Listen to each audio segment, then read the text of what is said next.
Chapter 551. The city walls of Beijiang County were not high. On the low city walls, some cracks had already appeared on the rammed earth. Sections of the city walls were overgrown with weeds. Able-bodied men armed with spears and bamboo arrows were running around on top of the city walls, their expressions extremely nervous. Right now the sky was completely dark. As far as the eye could see, there were torches all over the mountains and plains outside the city, like a sky full of stars.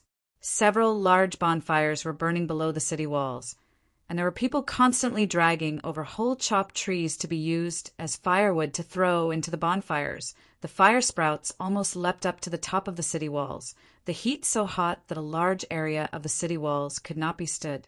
Above and below the city walls, it was brightly lit. The Miao people of the 2 caves, 3 streams, and 19 stockade villages completely believed in Yang Fan.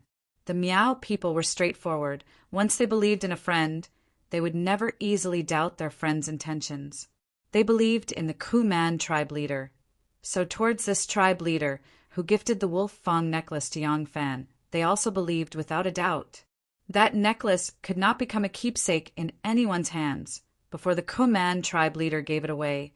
He had long engraved some secret markings on it that outsiders could not understand. These markings were interlinked with some of the Xiamen tribe's markings. Only their shaman or tribe leader who was proficient in their tribe's language would be able to understand those markings, and from there confirm if the bearer was the recipient. Yang Fan was indeed the recipient, so his character was worthy of trust. But ever since the shouts from the top of the city walls, telling them to stop attacking the city, that they would definitely give them an explanation, it had been a long time there was no other indication from the city walls, and they still did not see Yang Fan appear. The people below the city walls started to lose their patience. Their original plan with Yang Fan was to attack the city, take advantage of the chaos to attack, create enough momentum, and then retreat before daybreak, leaving the rest to Yang Fan. Today's unforeseen event was not what Yang Fan had agreed with them beforehand. Yang Fan still did not appear. The leaders could not help but be suspicious. Is this really Yang Fan's idea, or is it the Song family scheme? Are they intending to delay until daybreak? The cave masters, stream masters, and stronghold masters gathered together to discuss it. Most of them decided not to wait any longer.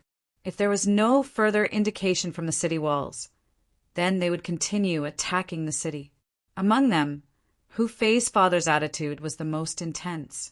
He had 4 sons in his family, but only 1 girl. When a family had more sons, their daughter would become the most precious treasure. His daughter had been captured into the city and had fallen into the hands of those beast soldiers. If she wasn't rescued in time, only God knew what kind of unimaginable tragic fate she would encounter. As her father, he was more anxious than anyone else. The 2 sons he brought with him, who were also Miss Hu Fei's 2 elder brothers, were also holding Miao Dao in their hands. They were full of murderous aura, incessantly tempting the leaders to agree with their father's opinion. The 2 cave masters who were in charge of the meeting could no longer keep their composure. He snapped a wooden stick that was used to stir the fire in half and said sternly, "Ignore them. Attack the city." As soon as the order was given, the shouts and fighting sounds below the city walls rose and fell, and it was especially clear under the quiet night sky. In the oppressive darkness of the night, simple scaling ladders were carried out. When they reached the city walls, they were already clearly illuminated by the bonfire. They deliberately used the billowing heat waves produced by the huge bonfire to make it impossible for people to stand on top of the city walls. They chose these places to climb up, but their movements were also easily seen by others. Below the city walls, bamboo arrows flew towards the city walls. The people on top of the city walls also retreated a certain distance, avoiding the surging heat waves and throwing bamboo arrows down. When the rain of arrows poured down, the warriors attacking the city walls had already raised their vine shields. This kind of bamboo arrow was light as a feather, but its penetrative power was not strong. It relied entirely on the poison refined on it to injure people, so the vine shields could completely block it. Song Chumeng was wearing wrought 10 armor, nervously guarding the city. Once the city was breached, the loss would be the property and safety of his Song clan. There were several elders of the Song clan who lived in the city, especially the Song clan's ancestor, who had moved here to cure his illness. Although Siaman had said that he would only kill the dog imperial envoys, but who knew if they would lose control once they entered the city. Ever since he conveyed Yang Fan's message, the siege had stopped and Song Chumeng was relieved. But after waiting for a long time and seeing that Yang Fan still hadn't arrived, and seeing that Siaman was about to attack the city again, Song Chumeng's heart tightened. At this moment, a group of people rushed to the top of the city wall from the transport road. Without saying a word, they threw the things in their hands down the city wall. Ha ha ha! Dozens of round things fell to the bottom of the city wall, rolling far away. The Siaman warriors at the bottom of the city only thought that some powerful secret weapon had been thrown down from the top of the city wall. They hurriedly raised their shields in defense, but nothing happened even after a long time. They slightly moved their vine shields away and looked down. Under the blazing flames, they could see that the things thrown down from the top of the city wall were human heads. The Siaman warriors were somewhat stunned. They hadn't attacked the city wall yet. In other words, they hadn't been captured, and there were no corpses left on the city wall. Then where did these human heads come from? My daughter, Fei Fei, my Fei Fei. Old, who was the first to react. With tears streaming down his face, he threw away his shield and rushed forward to pick up a human head. Old, who held the head in his hand and looked at it under the light of the fire. It was a man with a face full of acne.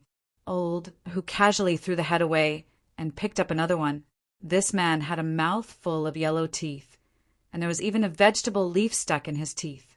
No, Hu Fei's two brothers also went crazy.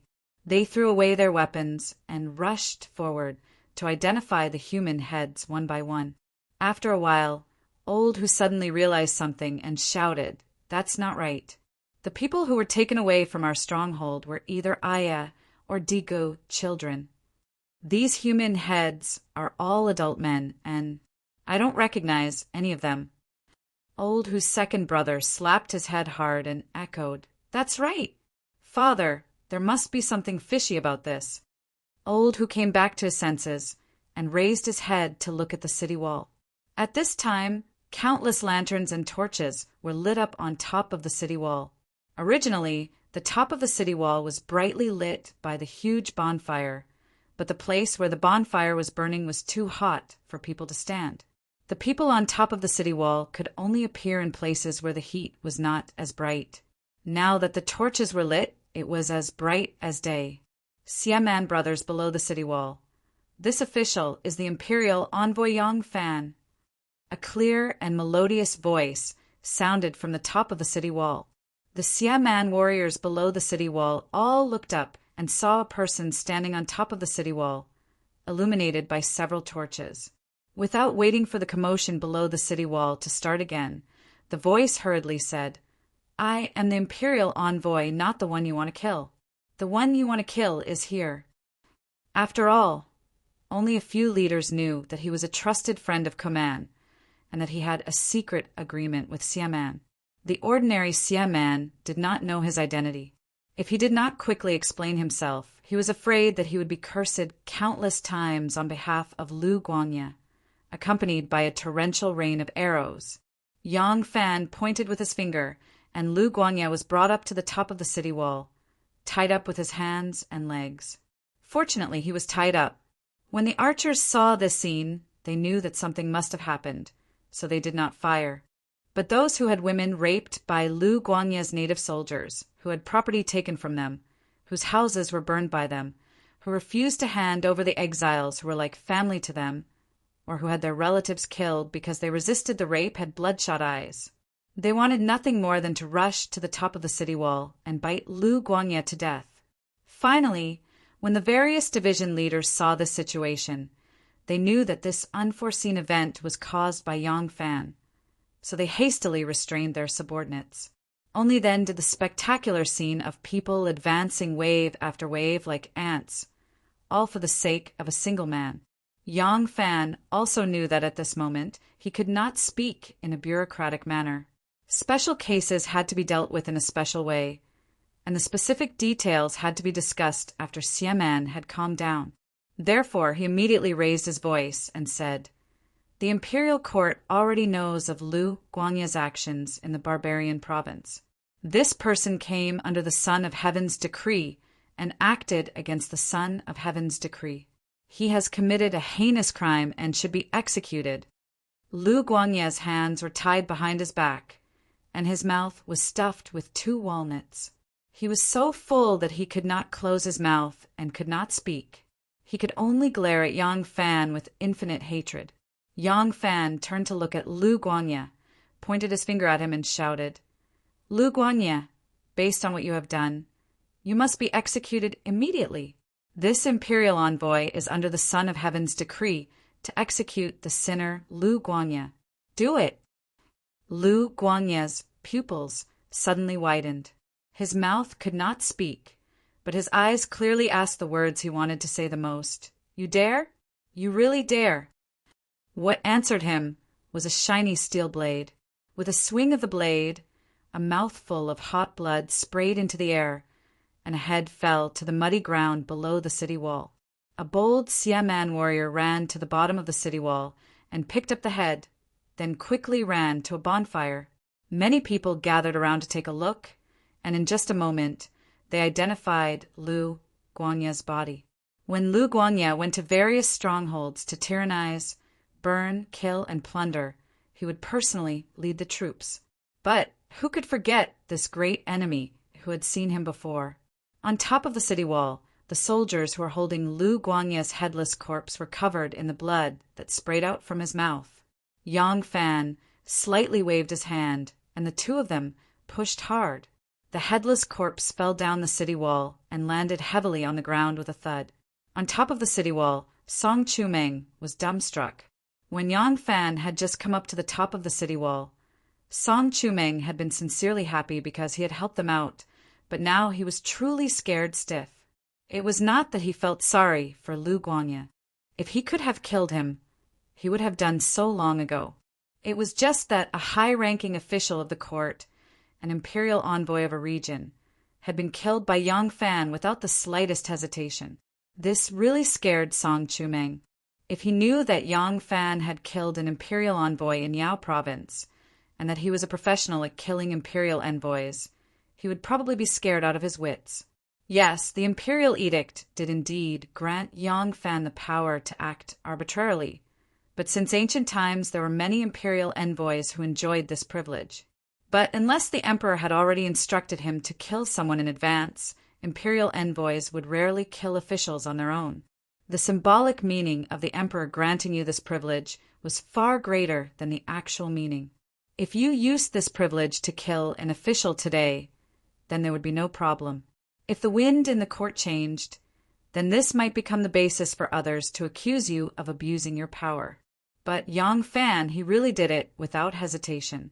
Song Chumeng was still in a daze when Song Wanyu timidly moved in front of him and said in a low voice, "Uncle, our people are also being escorted to the city wall." Huh. Song Chumeng seemed to have woken up from a dream. He turned his head and saw that every 2 imperial soldiers were escorting a tied-up soldier and pushing nearly 100 Song clan soldiers onto the city wall. They were densely packed on one side of the city wall, as if the city wall had suddenly become a layer higher. For a moment, the tens of thousands of Xiamen warriors couldn't help but hold their breath. Chapter 552. Thump, thump, thump. Every head that fell to the ground was like a dull drum sound, and everyone who heard this drum sound did not make a sound. Even the sound of their breathing was as soft as possible. Occasionally, a human head would hit a rock when it fell to the ground. The bang sound would turn into a poochie sound, as if a watermelon had been smashed. The muscles at the corners of the eyes of the people on and below the city walls would twitch a few times in a strange manner. No one could have imagined that Yang Fan would have such a method to end this war. Head after head fell to the ground, gradually extinguishing the anger and grief in Xiamen's heart. All that was left in his chest was endless sorrow. Their enemies were beheaded. Their enemies were beheaded, and the Siaman tribesmen who had been harmed by them wept like rain. Song Chumeng and Song Wanyu, uncle and nephew, stood at the gates of the city, their bodies trembling incessantly. Every swing of the saber felt like it was chopping at their necks, causing their hearts to palpitate with fear. Yang Fan stood next to them as if nothing had happened, showing no reaction to what was happening before him. He had played a trick on the Tubo Great Minister and the Turks, causing the Tubo Great Minister to tear apart the cloth of shame. All he cared about was finding the other party's weak point, wanting to ruthlessly take a bite out of it. This time, Wang Xiaoji's attack on the 4 garrisons of Anqi had caused the Tubo Great Minister to be able to defeat the allied forces of the Turks and Tubo in one fell swoop. This was also an important reason why the Tubo did not send the war god Lun Qinling, who had repeatedly defeated Wang Xiaoji. And not letting Lun Qinling take command was precisely because the Tubo king was suspicious of him and did not want him to wield military power. Who could have thought of the little game that Yang Fan had played in the Tubo city several years ago? Yang Fan didn't do anything earth-shattering during his trip to Tubo, but the magic trick he played had a far-reaching and huge impact. It was not only related to the gain and loss of a city or a land, but also related to the fate of several countries. Since ancient times, how many people had such ability? Those who are good at fighting have no illustrious battlefield. In Shui Yantao, he had played the Turkic army in the palm of his hand. Not only had he succeeded in stirring up a conflict between the Turkic emperor and empress, he had also forced the army of 100,000 to flee in panic. They had lost nearly half of their soldiers and generals, so much so that the Turks had not yet fully recovered their strength. How many things did he do in the imperial court? How many storms had his shadow been behind them? How many powerful ministers were promoted or demoted because of him? To him, those were the true perilous waves, the waves that could shake the heavens. Presently, he'd only killed an imperial censor and 100 soldiers. Even though it was able to terrify the tens of thousands of Siamen below the city walls, to the point their faces turned ghastly pale, to him, it was only like seeing a shallow stream, and it truly couldn't be said to be spectacular. Yang Fan stood there with his hands behind his back, and was still chatting cheerfully with Song Chumeng. But while he had a smile on his face, his voice was faintly reproachful and stern. The envoy and Duke Ming did not conspire with Lu Guangye. It can be said that the two of you were dissatisfied and opposed his actions in the Man province. It is a pity you did not act, and instead lent troops to him, even if he committed such evil deeds. Yang Fan's tone became deeper as he said, "So, even though you did not commit evil, you cannot avoid the suspicion of indulging in evil. You too, you are the leaders of a large clan, and should protect the safety of the people. But now you have failed to fulfill your duty and have failed the people." Pew! Another sound of a blade cutting through the neck came from ahead. Song Chumeng and Song Wanyu shuddered and hurriedly agreed. A shout came from the top of the city walls. Imperial Envoy Yang has said that today Imperial Envoy Yang has received the will of the Emperor and has killed the evil to give you justice. My fellow villagers are angry and have gathered below the city walls. Today, the evil has been eliminated. You should quickly retreat and do not cause more trouble. If you do not retreat, you will not be able to escape the name of rebellion. When the army of the court arrives, you will be crushed. The leaders of the caves, streams, and villages will restrain their forces and immediately return to the village. The imperial envoy will not send a single soldier to pursue.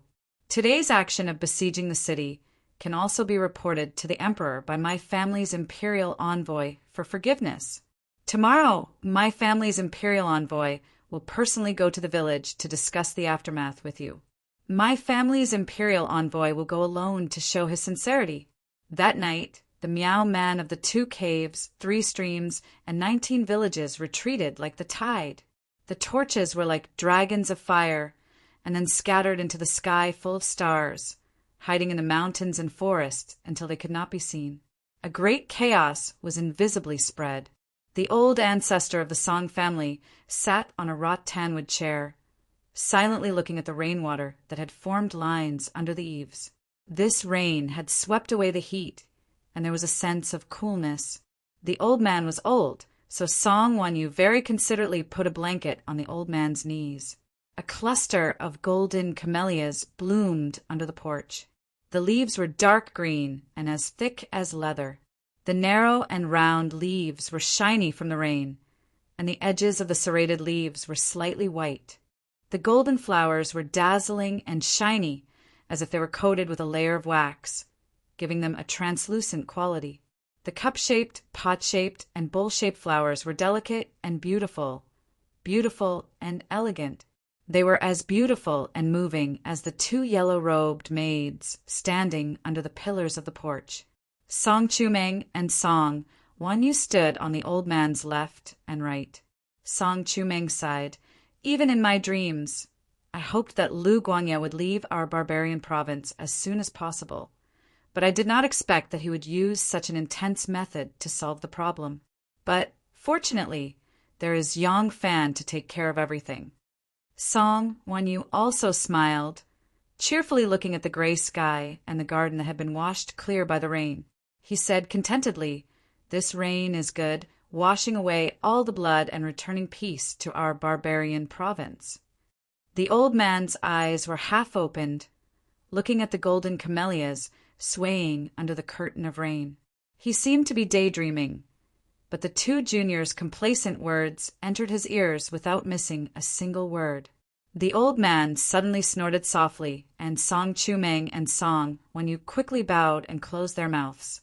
The old man was silent for a while, then slowly said, "Who said everything is over?" The two bowed again, not daring to say anything more. The old man sighed. "This storm has just started. Song Chumeng and Song Wanyu looked at each other, somewhat puzzled, but did not dare to ask. The old man was silent for a while, then said, "Remember, we will do whatever the court tells us to do. We will listen to whoever sits in the court. This way, no matter who sits in the court, they will not be worried about our Song family, and will not blame our Song family for what happened in the past. You have done well in the past, and you will continue to do so in the future. This is the foundation of our Song family, which can be protected for generations to come." Song Chumeng and Song Wanyu bowed together. "Yes, we will follow the teachings of the old ancestor." The wind and rain were like smoke, shrouding the entire Miao village in the misty mountain rain. Miao buildings were built along the mountain, row upon row. The Miao building that Yong Fan stayed in was built on the hillside, a typical Miao building style. It was a 2-story wooden building, with 3 rooms on the second floor. In the middle, there was a bamboo railing that extended outwards, and it was an open style. Sitting inside, one could have a panoramic view of the scenery outside. At the foot of the mountain were patches of irregular mountain fields, and a silver river flowed through them. The head and tail of the river were hidden in the rain and fog. There was another small path that meandered around the Miao buildings, all the way to the river at the foot of the mountain, and across the river to the green mountains on the other side like a long yellow snake. There were wind chimes hanging under the eaves.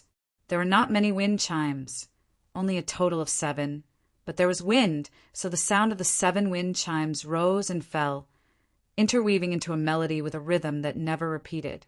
The rain fell under the eaves, from sparse to dense, from dense to sparse, sometimes clanging, sometimes pitter-patter, just like the crisp harmony of the wind chimes.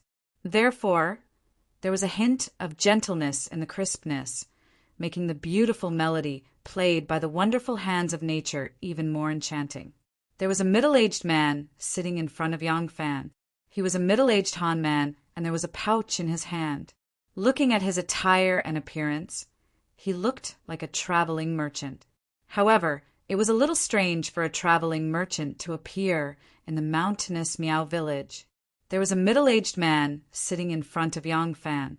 He was a middle-aged Han man, and there was a pouch in his hand. Looking at his attire and appearance, He looked like a traveling merchant. However, it was a little strange for a traveling merchant to appear in the mountainous Miao village. There was a merchant's unique smile on the traveling merchant's face, and he answered, "Everything is ready, only the east wind is missing." Yang Fan smiled faintly and said, "Good, then I can rest assured." The traveling merchant smiled and said, "Yang Longjong, you should be rest assured. What you need to do is to follow the trend and borrow the momentum to dig a river canal. When the canal is completed, the water will naturally come. And this water, to us, is not a difficult thing to do." The traveling merchant also took a look at the curtain of rain outside the building and gently stretched out one of his hands, allowing the cool rain to pour on his hand, and then flowed through the gaps between his fingers. He said leisurely, "It can be big or small, it can rise or hide, it can be big or small, it can be big or small, it can be big or small, it can be small, it can be hidden, it can soar in the universe, it can be hidden in the waves. No one can underestimate it." Yang Fan knew that he was talking about the dragon, and he also knew who he was actually referring to. Yang Fan was silent for a while and nodded and said, "That's good. Half of the country can be settled." The traveling merchant retracted his hand and looked at Yang Fan. "I heard that Lang Zhong still has to go to Chang, and after this trip, then let's meet in Chang'an. The matter is urgent. I have to rush back immediately." "Good." Yang Fan stood up, and the traveling merchant smiled as he stood up and said to Yang Fan, "Yang Longjong, this canal was dug very well. The elders all admire it very much. When you reach Chang, and perhaps there will be nobles who would like to meet you." Yang Fan cupped his hands and said, "It's my honor." The traveling merchant walked towards the door, and Yang Fan suddenly asked, "You came in a hurry, and you also left in a hurry, but you still haven't announced your name." That person let out an ah and said, Yes, I was too rash." He turned around and solemnly cupped his hands towards Yang Fan and said, "My surname is Lin, and my name is Zixiong. Greetings to Yang Longjong." Yang Fan raised his eyebrows and said, "Real name?" Lin Zixiong was slightly startled, and then laughed involuntarily and said, "I am not some big shot. This name is naturally my real name." In a Miao building of exactly the same style, on the second floor of the fence, Hu Da, Hu Er, Hu San, and Hu Si were accompanying Sun Yuxuan, and Dr. Sun was drinking wine from a bamboo tube. Sun Yuxuan drank until his face was like a monkey's and his eyes were blank, but he did not forget to introduce an important matter to his 4 brothers-in-law, and his brothers-in-law, I have been single since my wife passed away 2 years ago. Chapter 553. Yang Fan did not stay in the Miao village for too long. After Lu Guangye's death, the threat of chaos in the barbarian province was resolved. The Xiamen prime minister was much more gentle and docile compared to the Wu man, Bai Man, and even Li Liao of the Southern Ridge Path. When Yang Fan arrived, the chaos in the barbarian province had only just begun and was immediately quelled by him. Therefore, the chaos here was much smaller than in Yao province. Next, Yang Fan would be going to Southern Ridge. When Yang Fan was still in Yao province, the Southern Ridge Path was already in chaos. From Jiannan province to Qianzhong province, then to Southern Ridge Path. From west to east, the control of the imperial court was gradually strengthened. Although the Li Liao tribe was united, their armed forces were much weaker than the imperial court's troops. Although Yang Fan was not sure of the current situation in Southern Ridge Path, he guessed that the dust had already settled. The rebellion might have already been quelled, and the Li Liao tribe's strength was not enough to fight against the imperial court. They might have already surrendered. Even if Yang Fan rushed over now, he would only be able to see Wan Guojun's smug face and hear his unbridled laughter amidst the desolation and bloodshed. But Yang Fan had to go to Southern Ridge. Although the battle there had already ended, a battle that would affect the distant future had just begun. In these few days, Yang Fan, Hu Yuanli, and Sun Yuxuan met with many Xiamen leaders. That's right, they met separately. According to Yang Fan's explanation, they had an important mission to carry out, and they had to rush to the Southern Ridge Road to inspect. They couldn't stay here for too long, so they had to speed up the process of appeasing Xiamen. Therefore, they had to meet the cave masters, stream masters, fort masters, as well as the various officials of the Middle Qian Road. Yang Fan was the main envoy, so he naturally took on the most arduous task. He personally received those Miao stockade village leaders who were filled with rage, listened to their grievances, vented their anger, and comforted them. Imperial Censor, who was in charge of receiving the officials who came from all over the country. There were officials from the lower ranks and officials from the lower ranks. However, regardless of whether they were officials from the lower ranks or officials from the lower ranks, because they were officials appointed by the imperial court, their speech and mannerisms were relatively polite. As for Sun Yuxuan, the task that Yang Fan gave him was even simpler. Although Lu Guangye was already dead, the crimes that Lu Guangye had committed were enough to determine that he deserved to be executed. However, the memorial to the imperial court still needed to detail everything that Lu Guangye had done after arriving at the barbarian province. These matters were handed over to Sun Yuxuan, who would summon witnesses and organize statements at any time. 3 days later, some of the Xiamen leaders who lived in the more remote mountainous areas had yet to arrive. Yang Fan decided to leave Qianzhong and rush to Lingnan. Yang Fan decided to leave Hu Yuanli behind to deal with the aftermath, while he and Sun Yuxuan rushed to Lingnan. The cavalry of the Dragon Martial Guards were waiting by the small river below the Meng stockade village. Yang Fan and Sun Yuxuan were dressed in traveling attire. They were accompanied by Hu Yuanli, who stayed behind, and the leaders of the Meng stockade village as they strolled down the mountain along the snake-like path. The green mountains were green, and the flowing water was gurgling. The traveling party was ready to depart. "Dear leaders, please stay." Yang Fan turned around and cupped his hands in the other before his chest and smiled at the Miao village leaders. At the same time, he exchanged a look that could only be understood. The Miao village leaders understood tacitly and returned the greeting. Yang Fan then said to Hu Yuanli, "Brother Hu, I'll have to trouble you to deal with the unfinished matters of Qianzhong. Let's go to Lingnan and meet up with brother Hu in Jingzhou." Hu Yuanli smiled and nodded. "Don't worry, Yang Longzhong. I'll definitely handle the unfinished matters here." Yang Fan nodded and cupped his fists at the crowd. He turned around and said to Sun Yuxuan, "Brother Sun, let's go." Sun Yuxuan looked a little absent-minded. His eyes swept across the crowd as if he was looking for someone. In the end, he sighed dejectedly and nodded dispiritedly. He then turned around quietly with Yang Fan. A guard brought the horse over. Yang Fan pulled the saddle and leaped onto the horse with great agility. Sun Yuxuan, on the other hand, felt as if his boots weighed 1,000 pounds. He reluctantly turned around and looked at the Miao village buildings on the hillside. He sighed softly before he grabbed the saddle tightly and lifted his leg. At this moment, a singing voice echoed in the mountain. The voice was as clear and melodious as the bamboo flute made from the green bamboos in the mountain. It was as graceful as the larks flying on the branches. When we first meet, the brother in the evil official's hand protects the sister. The steel knife you block for the sister. The whip you resist for the sister. Sun Yuxuan almost missed a step and knocked his nose on the saddle. He turned around in pleasant surprise and followed the sound of the song to find her. He found her. It was Miss Hu Fei.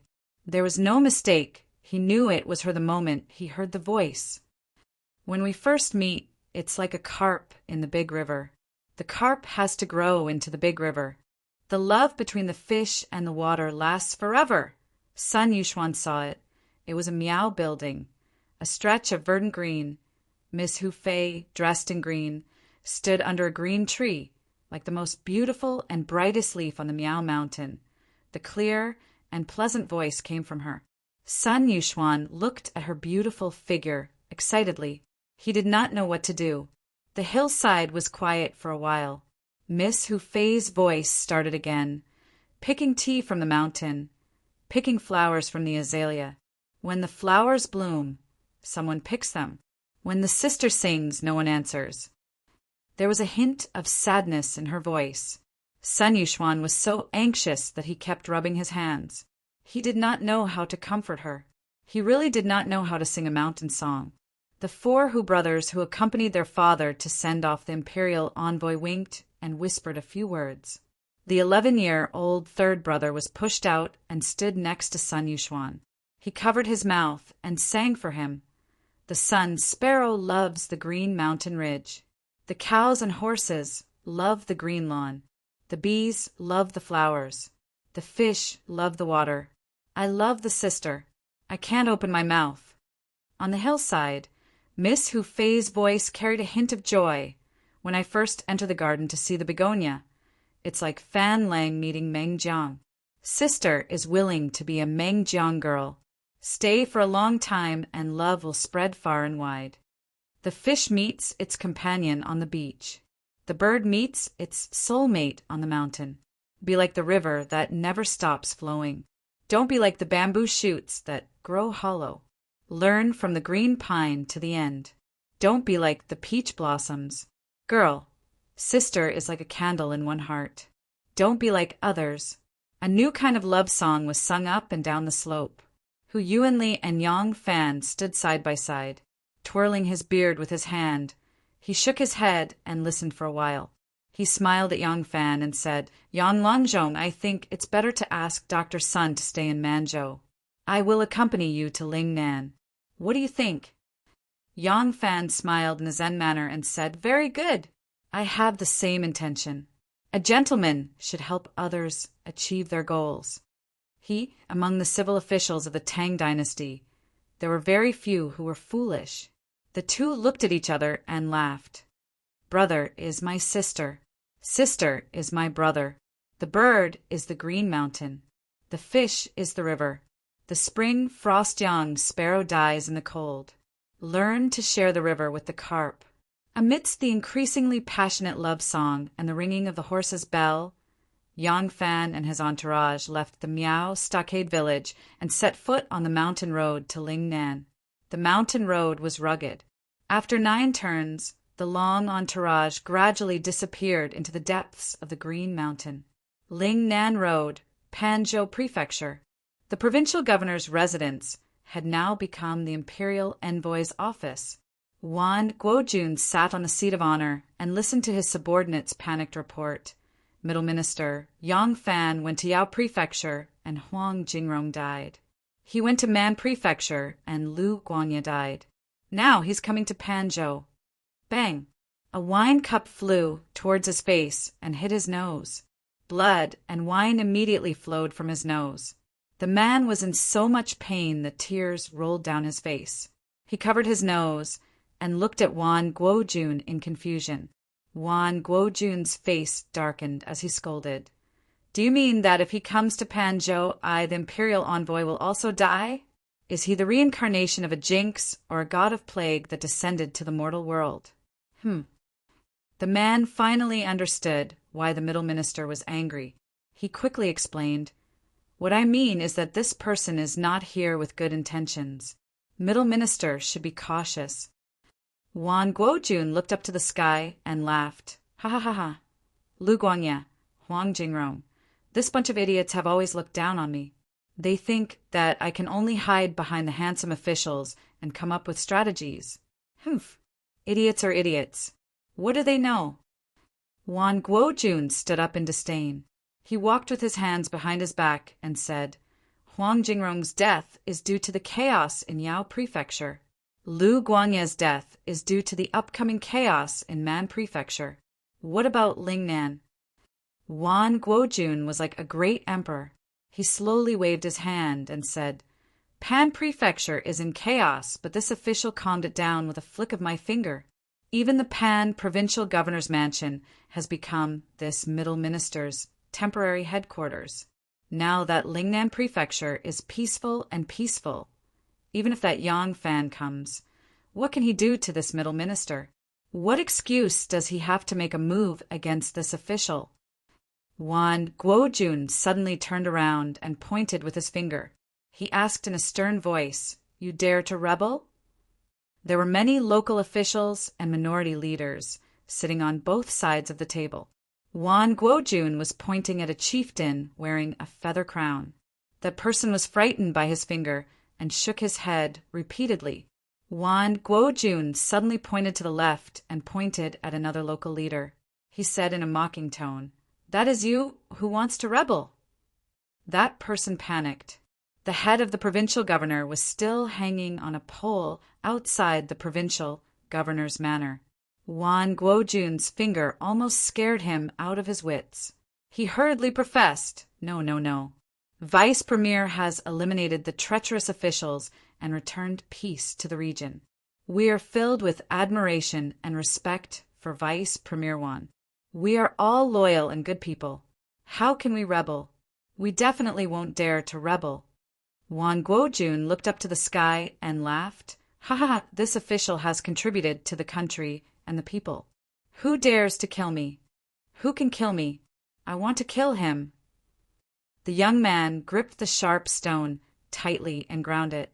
With a calmness that did not match his age, he coldly said these words. This youth looked to be about 14 or 15 years old. He was only a head shorter than an adult. His bones were thick and his body was tall and sturdy. But his appearance was full of childishness. He seemed to be only about 10 years old. This person was Feng Yuanyi, the son of Provincial Governor Feng Juanheng of Panzhou. He had just turned 10 this year.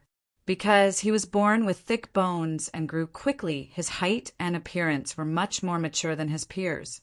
As Feng Yuanyi spoke, he ground a sharp stone on a large rock. It looked like he wanted to sharpen it into a stone knife. His hands were already bleeding from the grinding, but he seemed to be unaware of it. Squatting beside him was a young girl of about 8 or 9 years old. She had a delicate appearance and a pair of big eyes.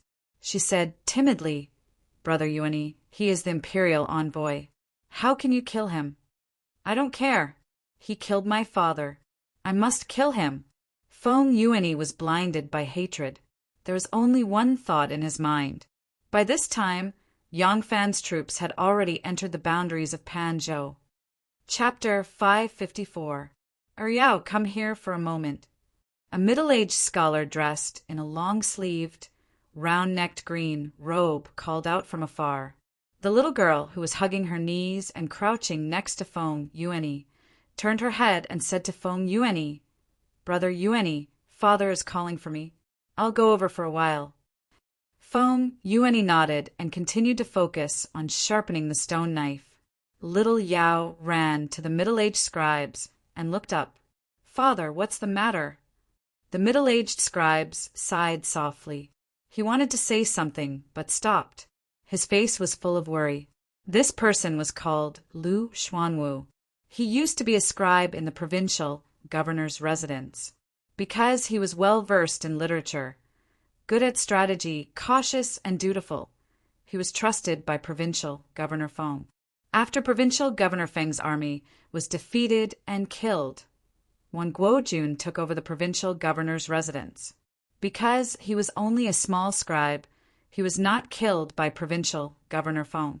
Although his family's wealth was robbed by the rebels, he did not have to worry about his life. Now that he was recruited by Wan Guojun, he still worked in the imperial envoy's residence and did not have to worry about his safety. Lu Xuanwu did not want to say it, but his daughter was young and immature. He was afraid that she would bring trouble to the family. Lu Xuanwu could only touch her head and sigh. "Yao, you don't get so close to the young master in the future. Avoid him. He is now the descendant of a criminal official." Little Yao blinked and said innocently, "But Brother Yuanyi is not a bad person. Besides, Brother Yuanyi is the best to me. Why would he harm our family? Didn't the envoy say during his birthday that since I am so close to Brother Yuanyi, I might as well become the daughter-in-law of the Feng family in the future? My family will accompany Brother Yuanyi for the rest of my life." As the little girl said this, a trace of shyness appeared on her face. Although the little girl was young, these words were not spoken by a child. In that generation, women reached the legal age of marriage at the age of 15. In the South, the age at which girls got married was even younger. In fact, even in that era, some women in the southern minority areas were still married at the age of 13 or 14. Some even had children at the age of 13 or 14. Under the influence of such an environment, girls would naturally mature faster. Little Yao's words were sincere. Hearing this, Lu Xuanwu felt even more bitter in his heart. What kind of status did he have? How could he possibly be connected to the hereditary provincial governor of the Feng family? Back then, it was just a joke during Feng Junyi's birthday celebration. If his daughter could marry Feng Yuanyi and become his concubine, it would be a blessing to the Lu family. But now was different from the past. Not only had the Feng family suffered a great calamity, but Lu Xuanwu looked pitifully at Feng Yuanyi, who was still wholeheartedly sharpening the stone knife. He sighed softly and said, "If it was in the past, Father would have been eager to be connected to the Feng family. But now it's not possible. Arao, your Yuanyi Gidge has already been cleansed. He is going to be sent to the palace to be an eunuch." Speaking of this, the little girl didn't understand. She blinked her eyes and asked curiously, "Daddy, what do you mean by clean?" Lu Xuanwu wanted to say something, but stopped. He let out a long sigh and said, "In short, don't get too close to him. Remember. The Feng family's courtyard was very spacious, like the Song families in the barbarian province. At this time, a few figures suddenly appeared in a patch of barren grassland in the back of the residence. They held knives in their mouths and crawled in the grass, quietly peeking forward. These were the Feng family's men of sacrifice, specially sent to rescue their young master. The Feng family was an extraordinary existence in Lingnan. The Feng family of Lingnan was originally the royal family of Northern Yan. When Northern Yan fell, the royal family, Feng Lulu, and 300 people fled to Lingnan and settled there. They became the local provincial governor. However, he was an outsider. It was his first time in a foreign land, so he didn't have a good command. But the Feng family had a firm foothold here. No matter who became the emperor of the Central Plains, the Feng family would always be the provincial governor here. 3 generations later, his descendant, Feng Bao, married the daughter of the Xian family of the Slang people. With the full support of the Slang people, the Feng family officially became the #1 family in Lingnan. By the time of the Sui and Tang dynasties, Feng Yuanyi's great-grandfather, Fengong, had already controlled dozens of cities and thousands of miles of land. After Feng Ang's death, the Feng family's power was slightly reduced, but it still firmly sat on the position of the #1 family in Lingnan. In this generation, it was Feng Yuanyi's father, Feng Juanheng, who inherited the position of the provincial governor of Panzhou. Wan Guojun's actions in Lingnan were perverse. His subordinates also took the opportunity to abuse their power, hurting the Feng family and the Slang people. Feng Junyi was angry and rebelled. In the end, Wan Guojun begged for help from Li Qianli's army. The rebellion was quickly quelled, and Feng Junyi was killed. Of course, the defeat did not mean that the Feng family was completely finished. A centipede dies, but it doesn't fall down. Moreover, the Feng family had been in Lingnan for many generations. Their influence here was unimaginable. In order to avoid the limelight, the surviving members of the Feng family now hid underground with their omnipresent power. Take Feng Juanheng's branch, for example. Although Feng Juanheng himself was executed, his youngest son Feng Yuanyi and sister Feng Yuan were also captured, and Feng Yuanyi was castrated to be used as a palace slave. But his mother, eldest brother Feng Yuan Gui, and second brother Feng Yuan Jin were able to escape. Now, no one knew where they were hiding. It was impossible for Wan Guojun to completely destroy this family. A few kamikaze warriors looked around. With a wave of their hands, they bent their waists and quietly flashed forward. Their figures were agile like leopards. The original Feng family of the provincial governor's residence had now become the imperial envoy residence. In the side courtyard, a burly man in his 50s with some white hair at his temples rode in with large strides. This man was dressed in a long robe. He was over 50 years old, but his back was ramrod straight and his steps were strong. Although he was walking in the side courtyard where prisoners were held, he looked as solemn as if he was walking in a military camp. Behind him followed more than 10 armored soldiers. This man was Li Qianli, who had quelled the Slang people's rebellion. Li Qianli's original name was Li Ren. He was the eldest son of Li Ku, the prince of Li Shimin. After Li Ku's death, his 4 sons were exiled to Lingnan. However, the execution of Li Ku was done by Zhang Sanwuji. It had nothing to do with Wu Zetian. At that time, Wu Zetian was still a minor talent in the imperial harem. After Wu Zetian gained power, in the first year of the Guangzhai, which was the year Yang Fan went out to sea with Zhang Kuo, and the night stars shone in the sky, she pardoned Li Ren and his brothers. As the eldest son, Li Qianli even inherited the title of nobility. Speaking of which, Zhang Sanwuji died at the hands of Wu Zetian. It could be said that Li Qianli was indebted to Wu Zetian. In addition, the person who pardoned Li Qianli was also Wu Zetian's benefactor. Li Qianli was very good at doing things. He often offered gifts to please Wu Zetian. Later, when Wu Zetian wanted to ascend to the throne, Li Qianli actively responded and offered a large amount of auspicious signs. As a result, when Wu Zetian massacred the members of Li Tang's royal family, there were 2 people who were as steady as Mount Tai. The woman was a noble princess, and the man was Li Qianli. Li Ren changed his name to Li Qianli. It was also a name given to him by Wu Zetian. After Li Qianli became an official, he was only in charge of military affairs. He did not care about government affairs. The real power of government affairs was handed over to the senior censor appointed by the imperial court. This was probably one of the reasons why he was able to survive Wu Zetian's Great Purge. When Li Qianli walked into the courtyard, a few low-ranking officials in charge of managing the official slaves were respectfully waiting for him. Li Qianli glanced at them and asked in a dignified manner, "What happened to those slaves who were castrated?" A low-ranking official bowed and replied, "Great General, there were a total of 54 children who were prepared to be offered to the imperial family as official slaves. 7 died during the castration. Afterwards, because of their weak physique and poor recovery, another 9 died. Now there are only 38 people left. Among them, there are still 11 who have not fully recovered from their injuries and are unable to move freely." Li Qianli nodded and said, "That means there are 27 people who are able to move normally now." "Very good. The imperial court has sent another imperial envoy. Wan Zhongqing has already brought people to welcome this imperial envoy. Afterwards, a banquet will be held to entertain him. Bring the women and children who are prepared to be sent to the palace here.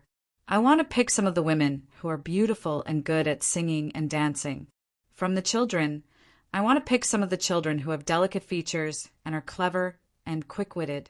Wan Zhongqing has ordered them to perform a song and dance for the new imperial envoy." Yes, this lowly one obeys. It's just that things were rushed and they did not have any rehearsal. Li Qianli smiled and said, "In our Lingnan, whether it's the officials or the commoners, who doesn't know how to dance? Besides, they are all the children of officials and have learned these things since they were young. There's no need to worry. It's fine if it's not strict enough. I think this is just one Zhongqing showing off his accomplishments to the new imperial envoy."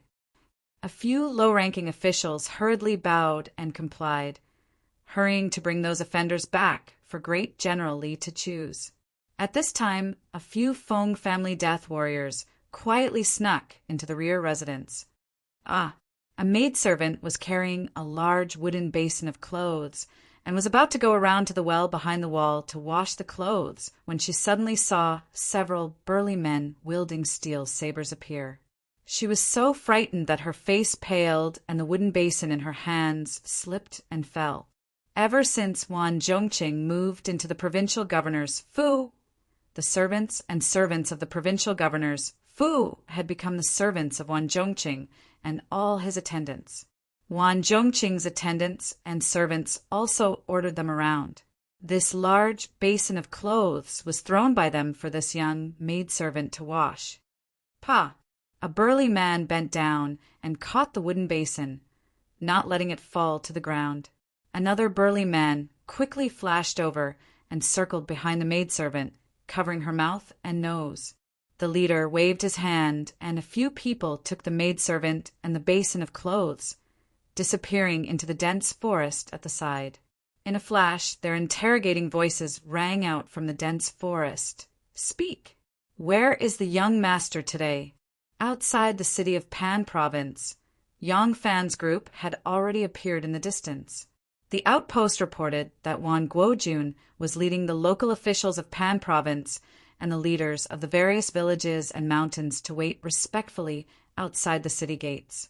When Ma Chiao heard this, he smiled at Yang Fan and said, "Wan Guojun actually led his people to wait outside the city. It seems that your actions in Man Province have already scared him out of his wits. This is a compliment." Yang Fan shook his head and said disapprovingly, "This group of people from the imperial censor is used to being arrogant. Huang Jingrong is not afraid of me. Lu Guanye is not afraid of me. So how can Wan Guojun be afraid of me?" Hu Yuanli has been following Yang Fan all the way here and seems to have been infected by his heroic spirit. Hearing this, he loudly said, "We are righteous in our hearts and enforce the law for the country. Whether he is guilty or not, we will use the law as a measure. If he is innocent, we will not correct him. If he is guilty, he must be punished. Who cares if he is afraid or not?" Yang Fan laughed and said, "Brother, who is right? What kind of tricks is Wan Guojun playing? Won't we know after watching? Let's go. Let's go meet him." Whipping his horse, Yang Fan took the lead and galloped away. Chapter 555. The ancient rammed earth city walls had been weathered by the passage of time, resembling an aged face. The mottled city gates were even more aged than the face itself. Every time it was pushed, it would creak miserably. The frame of the gate swayed, and it was hard to tell when it would die of old age. Yang Fan raised his head and looked at the soldiers on the city walls. The weeds on the city walls were growing healthily, and they stood even more energetically than the soldiers on the city walls. Following which, Yang Fan's gaze slowly turned to Wan Guojun, the mastermind of the bloodbath in Jiannan, Qianzhong, and Lingnan, forcing the three regions to submit to him. Wan Guojun stood with a smile on his face. Seeing that Yang Fan had stopped his horse, Wan Guojun walked forward and cupped his fists, saying in a pleasant tone, "Yang Langzhong, you must have had a tough journey. Please forgive me for my tardiness in welcoming you, ha ha ha." Dismounting from his horse, Yang Fan cupped his fists and said with a smile, "This lowly official has gone to Yao Province and Barbarian Province, but was not welcomed. Instead, I met with danger and was treated as a thief, nearly losing my life. Who would have thought that when I arrived at Pan Province, I would be welcomed by Vice Premier Wan and the officials of Pan Province? What a surprise!" Wan Guojun did not seem to hear the sarcasm in his words. Instead, he straightened his expression and said solemnly, "Yang Langzhong's words are wrong. You and I are both imperial envoys, and there is no need to speak of who is inferior to the other. In terms of official position, I am the vice premier of the imperial censor, much higher than you, Yang Langzhong. In terms of age and seniority, he, Yang Langzhong, you are a junior. However, I heard that Yang Langzhong is here to supervise my actions in Lingnan. Since that's the case, I have no choice but to welcome you. Welcoming you is out of respect for your majesty. There are many ways to achieve success, and one of them is like Wan Guojun." The Panzhou civil and military officials standing at the side saw that Wan Guojun was courteous on the outside but actually despicable on the inside, and his disdainful attitude towards Yang Fan in his speech. They were even more in awe of his might and tyranny. When Yang Fan heard Wan Guojun's words, his expression immediately changed. He immediately bowed to Wan Guojun very solemnly. Wan Guojun asked in surprise. What does Yang Longzhong mean? Yang Fan said solemnly, even though Deputy Prime Minister Wan is thousands of miles away from the capital, he is still respectful and meticulous towards His Majesty. This junior admires him greatly. I have learned a lot. Ah! Wan Guojun twirled his beard and blinked. He was a little confused as to why Yang Fan was being so serious. If one were to say that Yang Fan had really learned a lot and was therefore very respectful towards him, he would not believe it even if he was beaten to death. After Yang Fan finished bowing, he said to Hu Yuanli with an ashamed expression, I won't hide it from Brother Hu. Just now I saw from afar the officials of Panzhou, big and small, cupping their hands to welcome me respectfully. Even Deputy Minister Wan was standing solemnly at my door. I could not help but feel proud. Fortunately, Deputy Minister Wan's words woke me up. Hu Yuanli also did not know what medicine he was selling in his gourd, but he knew that he could not have received any teachings from Wan Guojun. However, he also did not know how to continue in order to cooperate with Yang Fan. He could only stroke his beard and nod, smiling without saying anything. When Hu Yuanli used this silent meditation, at least he would not say the wrong thing. After Yang Fan finished reflecting on Hu Yuanli, he took out the imperial edict the emperor had bestowed upon him from his sleeve. Gently stroking it, he said with unusual respect, Deputy Minister Wan is right. As court officials, we receive the court salary. All the rights and honors are bestowed by the Son of Heaven. All the more, we should always be vigilant. We must never rely on our power to become arrogant and complacent. Even though this imperial edict had nothing to do with him, it was still an imperial edict. Whether it was the court officials or the common people, when they saw it, they all had to stand solemnly to the side to show respect. To a certain extent, it was equivalent to the emperor. Moreover, the emperor gave Yang Fan this imperial edict to instruct him to supervise the various officials. It had a great responsibility to the local officials and even Wan Guojun and the other imperial censors. As soon as Yang Fan brought out the imperial edict, the civil and military officials of Panzhou quickly became solemn. They moved to the sides and saluted Yang Fan and his entourage again. Earlier, when Yang Fan arrived, everyone only saluted him with cupped hands. Now, it was time for them to salute. The officials cupped their hands high. From top to bottom, their waists bowed deeply. The leaders followed suit and bowed to the ground. This was the most respectful salute when standing. Unexpectedly, when Wan Guojun saw Yang Fan bring out the imperial edict, he was dumbfounded. Why? It was because Lai Junchen was the only official in the Wu and Zhou dynasties who, regardless of whether it was a major national ceremony or not, even if he was in the hall of martial accomplishment, had to solemnly salute the ancient Zhou rites. Since the first time Lai Junchen saw Wu Zetian, he had saluted like this. At that time, Wu Zetian was still the Empress Dowager. When Wu Zetian officially became the emperor and considered herself a descendant of Zhou Wu Wang, he had saluted even more so after the Zhou rites were introduced. Therefore, among the civil and military officials of the court, other people usually saluted the emperor with cupped hands. Only Lai Junchen kneeled and saluted. When Wan Guojun became the deputy prime minister, this matter would not be easy to handle. His predecessor kneeled and saluted. If he saw the emperor and changed the rules, who knew how the emperor would feel? Wan Guojun did not have the courage to break tradition. He could only follow his predecessor's rules and also kneel and salute to Wu Zetian. Now that Yang Fan had brought out the imperial edict, it was as if he had personally come. Just now, Wan Guojun had said that he had led people to welcome the emperor, not to welcome Yang Fan, but to respect the emperor. So should he bow or not? If he didn't bow, when today's events got back to the capital, would it leave a bad impression on the emperor that he did not mean what he said? He would say one thing in front of the emperor and another when he left the capital? All sorts of thoughts flashed through Wan Guojun's mind. He gritted his teeth and knelt down, kneeling on the dust. The Panzhou officials looked at each other. Helpless, they could only follow suit and kneel down. The dozens of people at the city gate suddenly became a head shorter. Yang Fan held the imperial edict in one hand and caressed the smooth satin surface with the other. He was happy and content. One bow, another bow, and a cupped fist. When Wan Guojun led the civil and military officials of Pan Province to stand up again, the gazes that the officials looked at Wan Guojun with were a little less reverence and a little more ridicule compared to before they paid their respects. Going for wool and coming home shorn, Wan Guojun was very vexed. The welcoming banquet was organized by the Panzhou officials.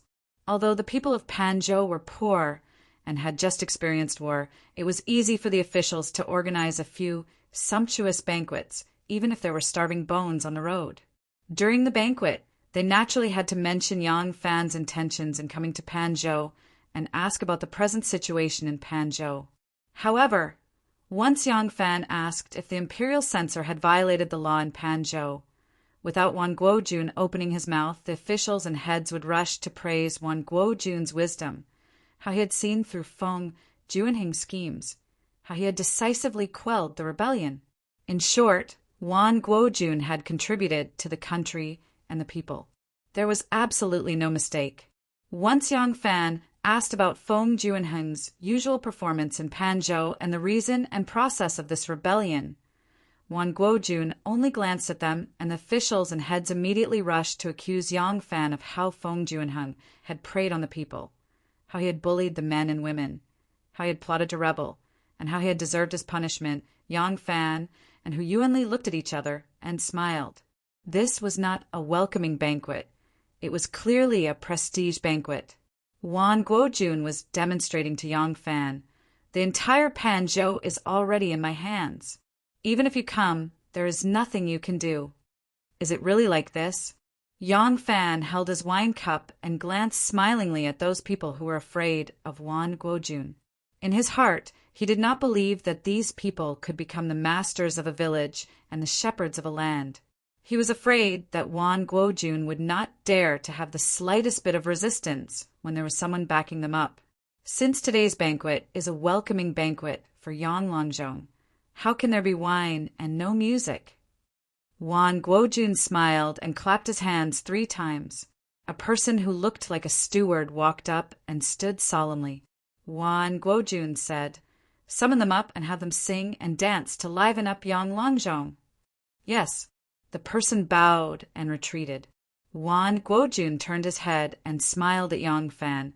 This official was calm and collected during the rebellion in Panzhou and promptly quelled it. Of course, General Qian Li also contributed greatly. In the memorials to the imperial court, General Qian Li's contributions were not buried. Hearing this, Li Qianli hurriedly put down his wine cup and cupped his fists towards him. Wan Guojun continued, "The officials who accompanied Feng Juanhing in the rebellion have all been executed." Yang Fan interrupted, "All executed?" Wan Guojun rolled his eyes and said with a faint smile, "Perhaps there are a few who escaped into the deep mountains and forests, but they are no longer a threat." Wan Guojun laughed and continued, "According to the imperial court's laws, the families of officials who have committed crimes will be treated as slaves. These girls and boys who have committed crimes have all been stripped of their official status and are now slaves. They are to be sent to the palace to serve as palace maids and eunuchs. They have not been sent away yet. Let them sing and dance to liven up the atmosphere." After a round of competition at the city gates, Yang Fan followed Wan Guojun's tone and brought out the imperial edict, winning the first round. This welcoming banquet was Wan Guojun's home court. First, he made use of the Panzhou local officials' obedience and compliments to give Yang Fan a show of strength. Now he wanted to use the official slave song and dance to give Yang Fan another big slap on the face. "Aren't you here to back them up? Didn't you want to protect them? Now that I have killed those who should be killed, I have plagiarized those who should be plagiarized. As for the remaining little bastards, I will castrate all the men so that they can no longer be men.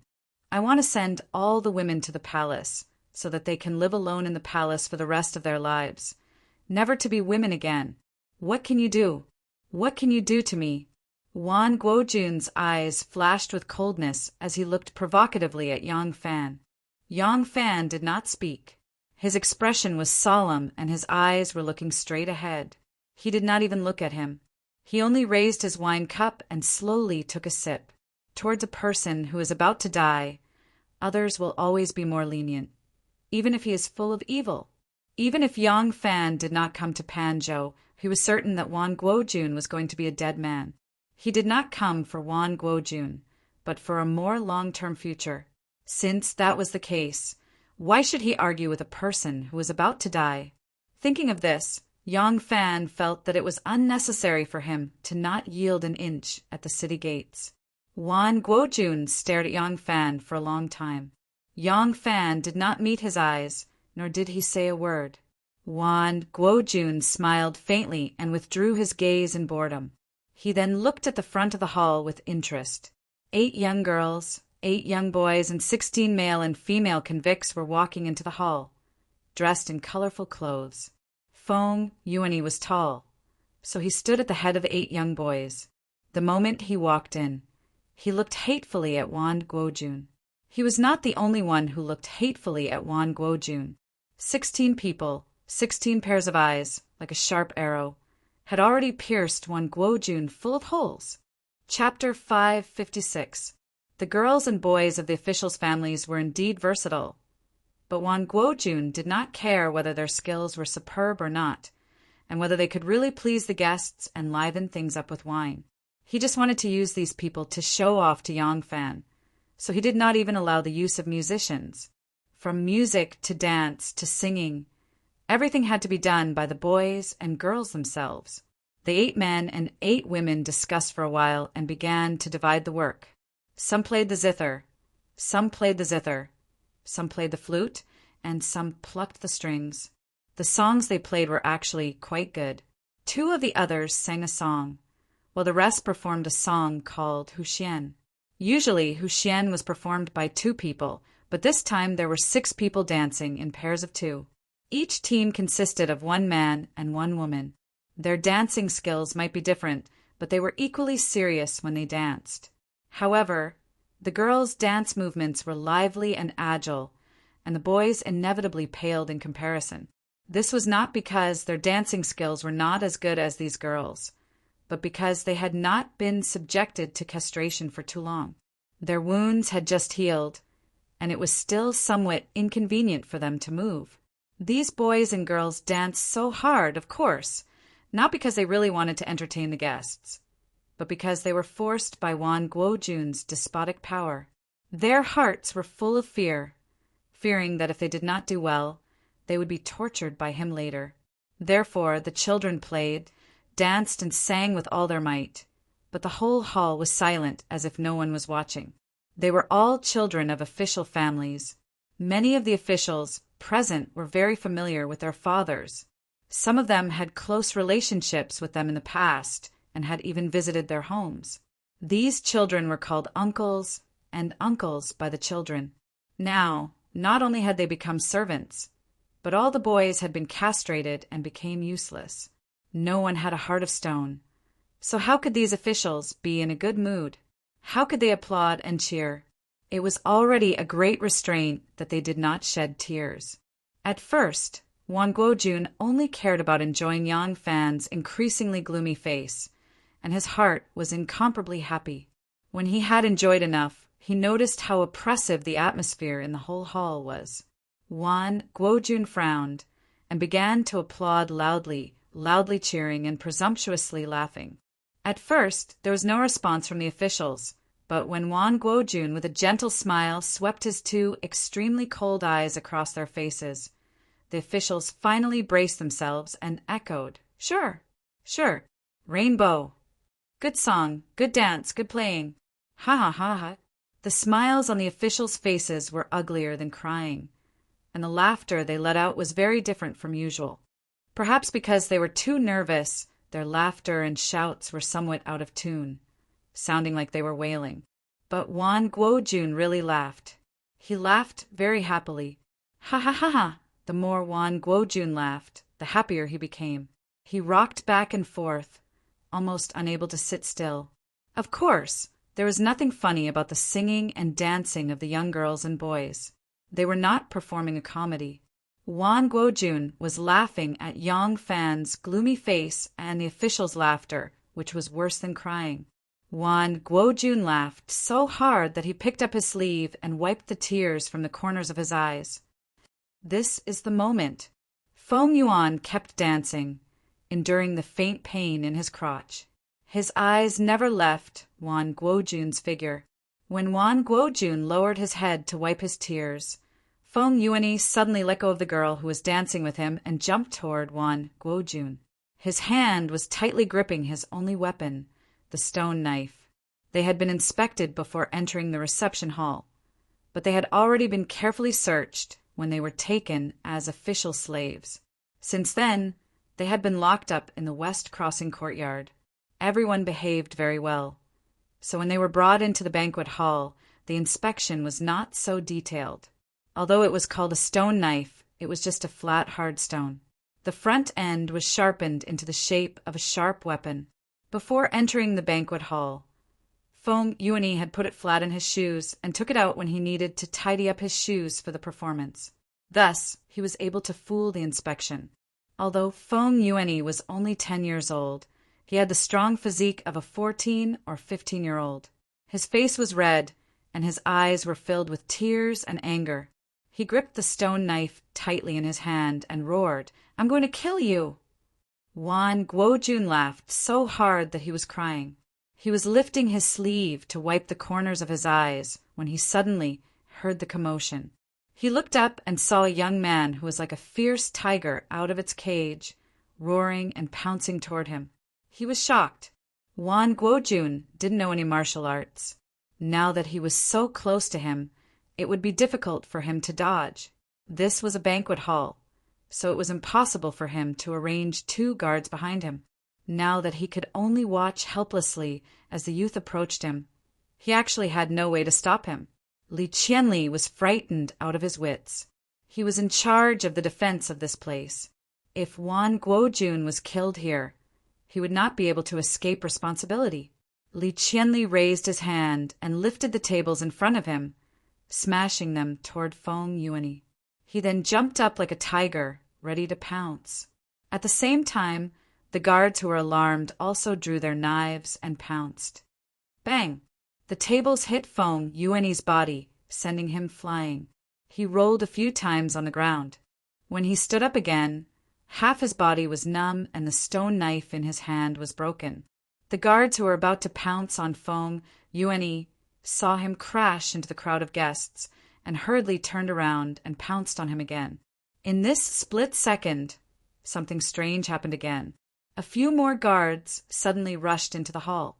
They were holding steel knives and chopping, but they were killing Wan Guojun's men. Wan Guojun's guards cried out in alarm. Someone shouted, "Are you crazy? Why are you killing your own people?" Another person shouted, "It's a spy. They are assassins. Not one of us." At this moment, an imperial bodyguard who had rushed forward to grab Feng Yuan was knocked down by a guest who had tripped and flew into Feng Yuan, causing the dazed Feng Yuan to stagger back 5 or 6 steps. Seeing this, one of the spies immediately rolled on the ground and threw himself in front of Feng Yuan. He grabbed Feng Yuan and rolled back on the ground. Under the cover of his companions, he jumped up and ran away. Wan Guojun's guards chased after him with sharp knives in their hands. When Wan Guojun came to his senses, he saw that the hall was a mess. The assassins had already disappeared. This was what Wan Guojun saw in his flustered state. If the scene just now was played 10 times slower and replayed a few times, Wan Guojun might be able to clearly see what exactly happened in the hall just now. Feng Yuan held a stone knife in one hand and pounced on Wan Guojun. He had been prepared to die, so he had never thought of escaping. He had used all his strength to pounce on Feng Yuan. His weapon was the stone knife in his hand, as well as his body. Like a moth flying into a flame, there was no turning back. Wan Guojun raised his head. He had not put down his sleeves. He had wiped away the tears in his left eye, but there were still tears in the corner of his right eye. His face was frozen in shock. Feng Yuanyi's hand that was holding the stone knife pointed forward with all his might. It was less than half a foot away from Wan Guojun's throat. Li Qianli flipped over a few tables and jumped up. Yang Fan, who was sitting next to Wan Guojun, raised his eyebrows. The wine cup in his hand flew out and hit the tip of Li Qianli's foot. Li Qianli seemed to have bumped into something when he jumped up. Before he knew what had happened, he rolled on the ground in pain, and the wine cup broke into pieces.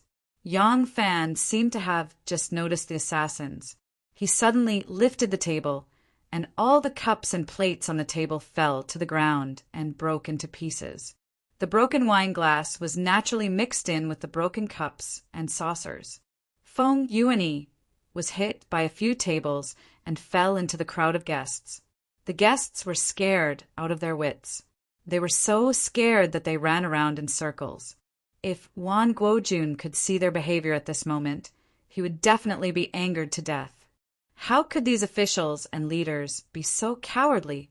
There was no lack of valiant generals and warriors among them.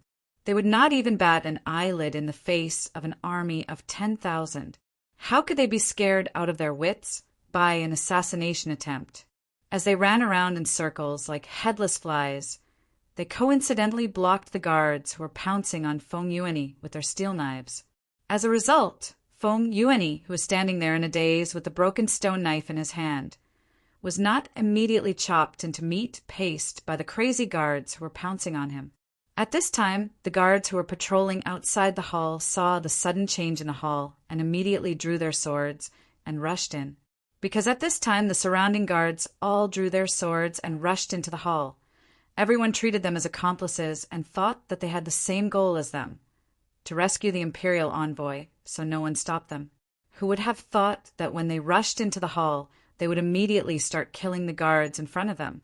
The guards were both shocked and angry. For a moment, it was difficult to distinguish between friend and foe. After flipping over the table, Yang Fan suddenly stood up. He was originally going to charge at Feng Yuanyi, but when he saw a group of guards who were not guards suddenly rushing in and wildly brandishing their knives, his feet immediately paused. It was only a pause. Even if his movements were a little slower, Wan Guojun would not be able to clearly see or understand what was going on.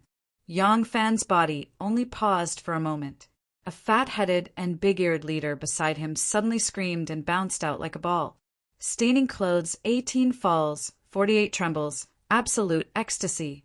The fat ball-like leader flew out with his back facing up and crashed into the back of a guard who was holding a steel knife and was about to chop down on Feng Yuanyi.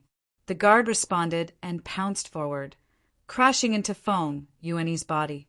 After his failed assassination attempt, Feng Yuanyi was momentarily at a loss and could only stand there in a daze. The collision sent Feng Yuanyi tumbling back 5 or 6 steps, bringing him closer to the guards who had barged into the hall to kill the guards. Next, a nimble fake guard dragged Feng Yuanyi away. The other guards followed closely behind, one fleeing and one chasing, disappearing without a trace. Then, the groaning Li Qianli crawled up from the ground and looked around blankly. The fleeing officials and headmen stopped in their tracks in fright. The young girls and children who had been crouching on the ground with their hands over their heads slowly stood up, cowering in fear. Wan Guojun blinked his eyes. His primordial spirit, which had been scared away, finally returned to his body. All he saw was the mess in the hall. Damn it! How dare you?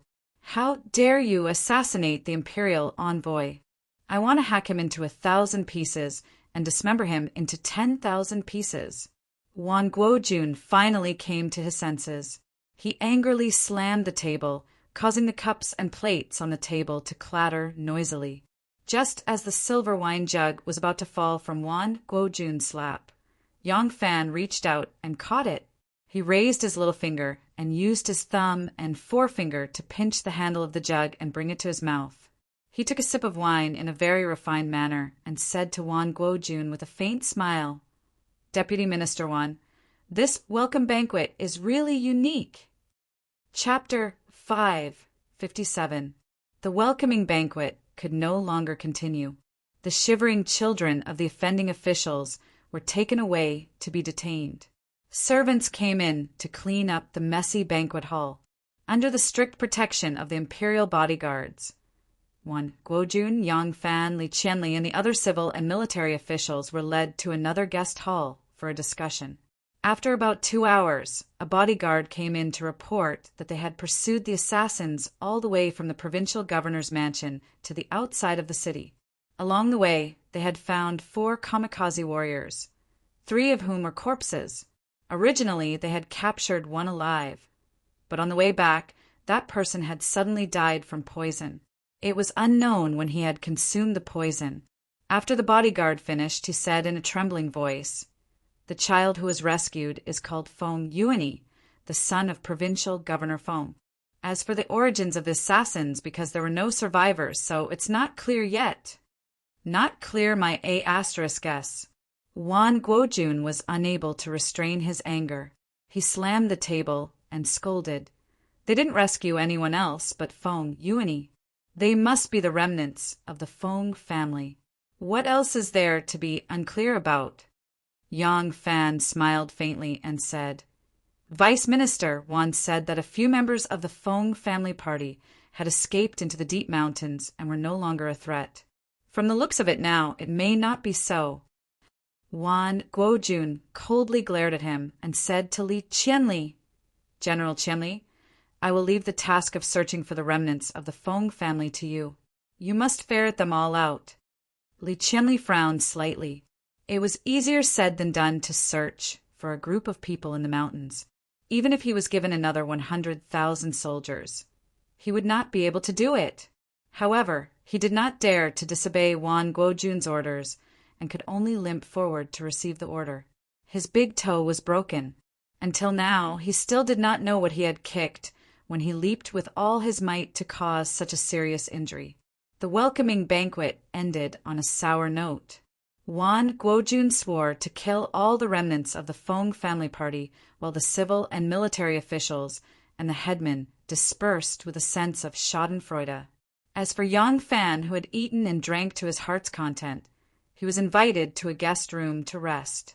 Yang Fan was an imperial envoy and had a large number of attendants, so a courtyard was arranged for them. The Feng clan's mansion was large enough. It was even more spectacular than the Song clan's mansion in the barbarian province. The courtyard here was even more spacious than a mansion in Luoyang City. It could accommodate more than 300 people.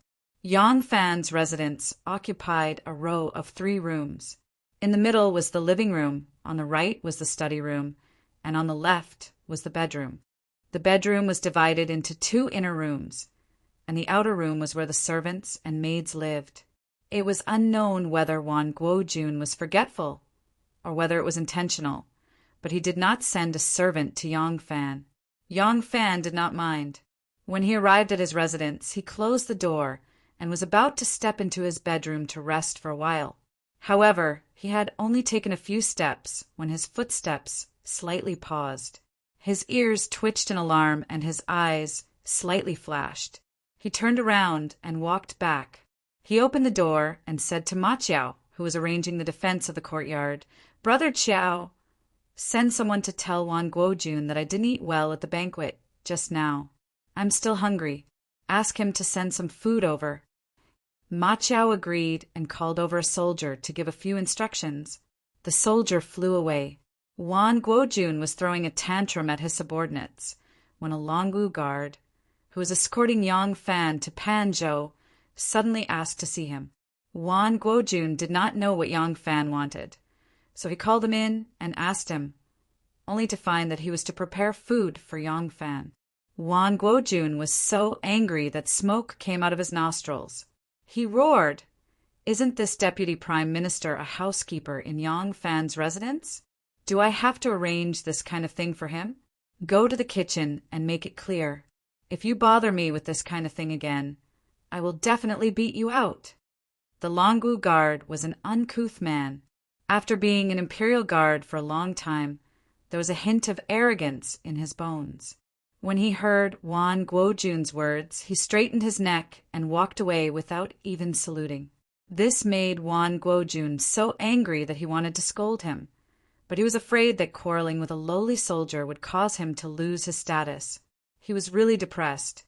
Li Qianli limped forward and comforted. "Deputy Prime Minister, please calm down. There is no need to lower yourself to his level. I have already arranged the defense of this place. I will take my leave and return to camp. Early tomorrow morning, I will immediately arrange for troops to enter the mountains to sweep." Wan Guojun stroked his beard and thought for a moment. Suddenly he laughed mischievously and said, "When Yang Fan arrives in Panzhou, he has nowhere to display his skill, so he can only compete with me in these places. I have thought it through. I am not angry anymore." Li Qianli thought to himself, "This man is really temperamental." The food and drink in the kitchen was prepared very quickly because they had already prepared a few dishes. But before they could send them to the banquet hall, the assassination happened. Now, they only needed to heat them up a little and they could send them to the new imperial envoy. When the dishes were sent to Yang Fan's room, there was also a pot of fine wine. Yang Fan seemed to be tired.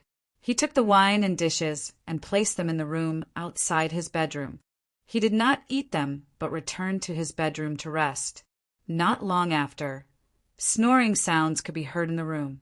The snoring sounds in the bedroom continued for a while. In the small cubicle outside the bedroom where the maids and servants lived, a door suddenly opened on a cabinet placed against the wall. A head popped out from inside and looked around like a little mouse. Then a young man crawled out. This young man was Feng Yuanyi. It turned out that after Feng Juanheng was defeated and captured and the members of the Feng family fled, a Feng family elder who had escaped into the mountains sent people into the city to investigate. He found out that Feng Yuanyi and his older sister had been captured, but the fate of the others was unknown. This Feng family elder was worried that Feng Juanheng's branch was only left with this sole descendant. Therefore, no matter what, he wanted to save him and leave some descendants for Feng Juanheng.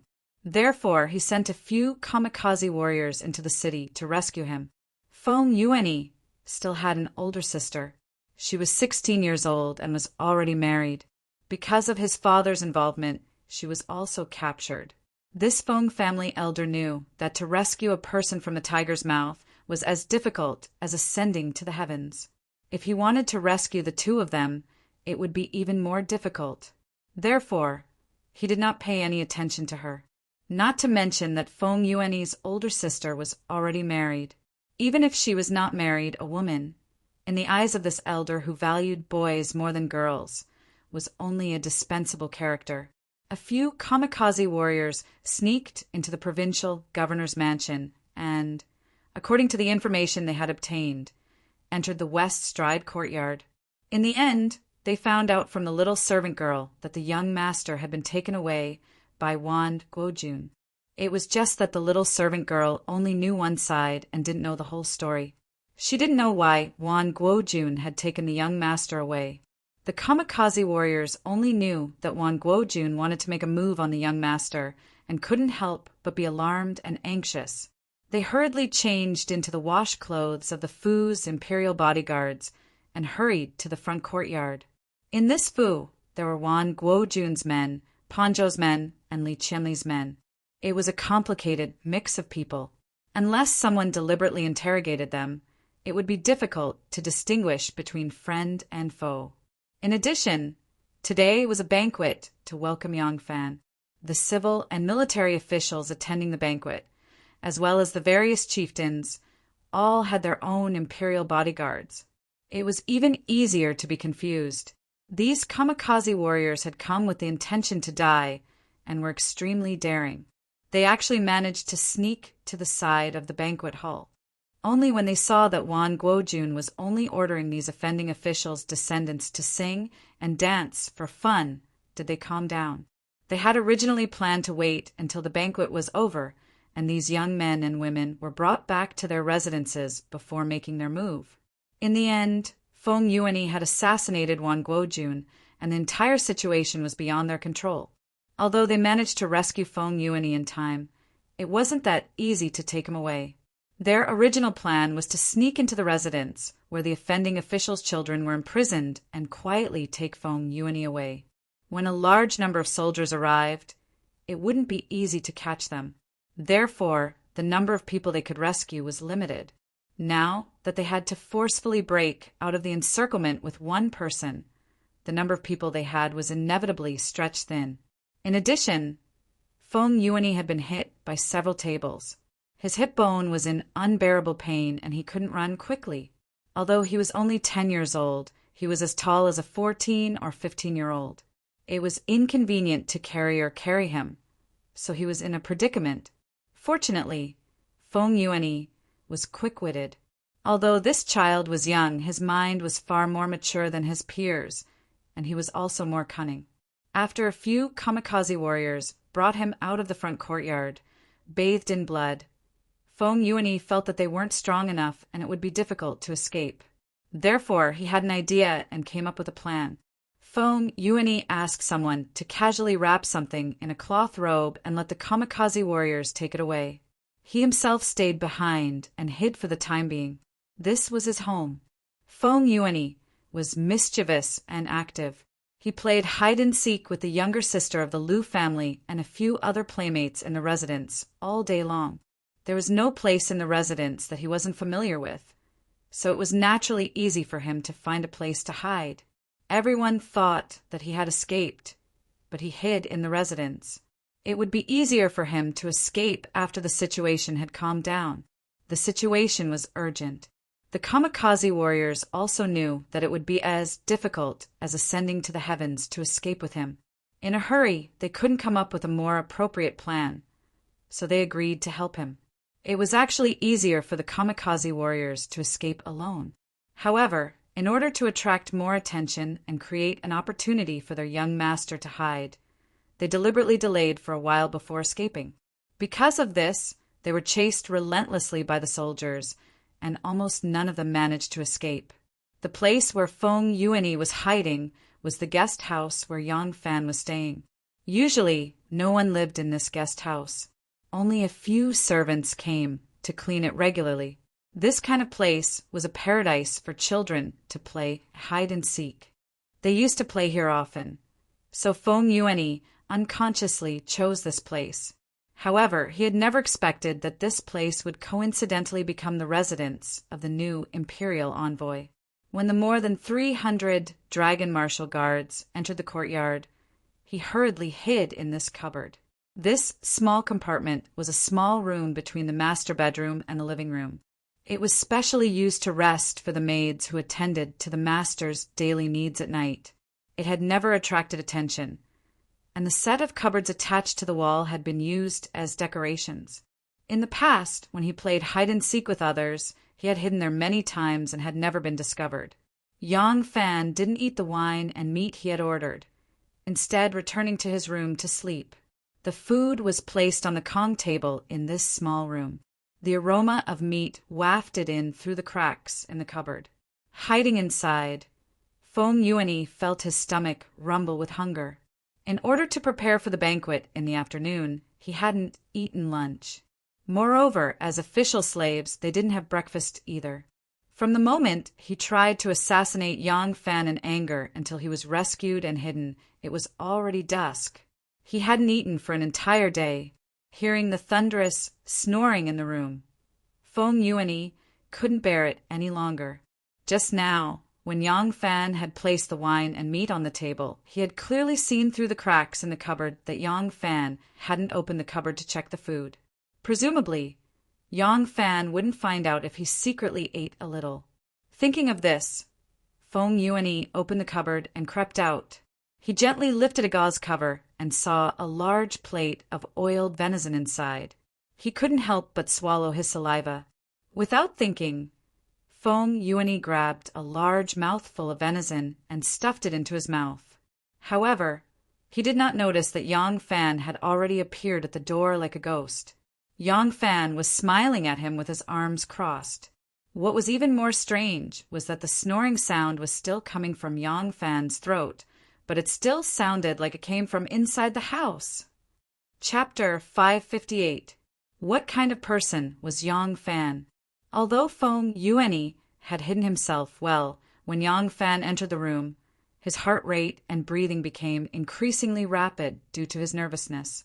He nervously shifted his feet, and his elbow even lightly bumped against the cabinet on the wall. Although the sound was as soft as a mouse's, it could not escape Yang Fan's eyes and ears. Yang Fan knew that someone was hiding in the room, but he was unsure whether it was a suicide soldier or the child who had dared to assassinate the imperial envoy. Now he knew, at the welcoming banquet, he knew that this child had a great courage that ordinary people could not hope to achieve.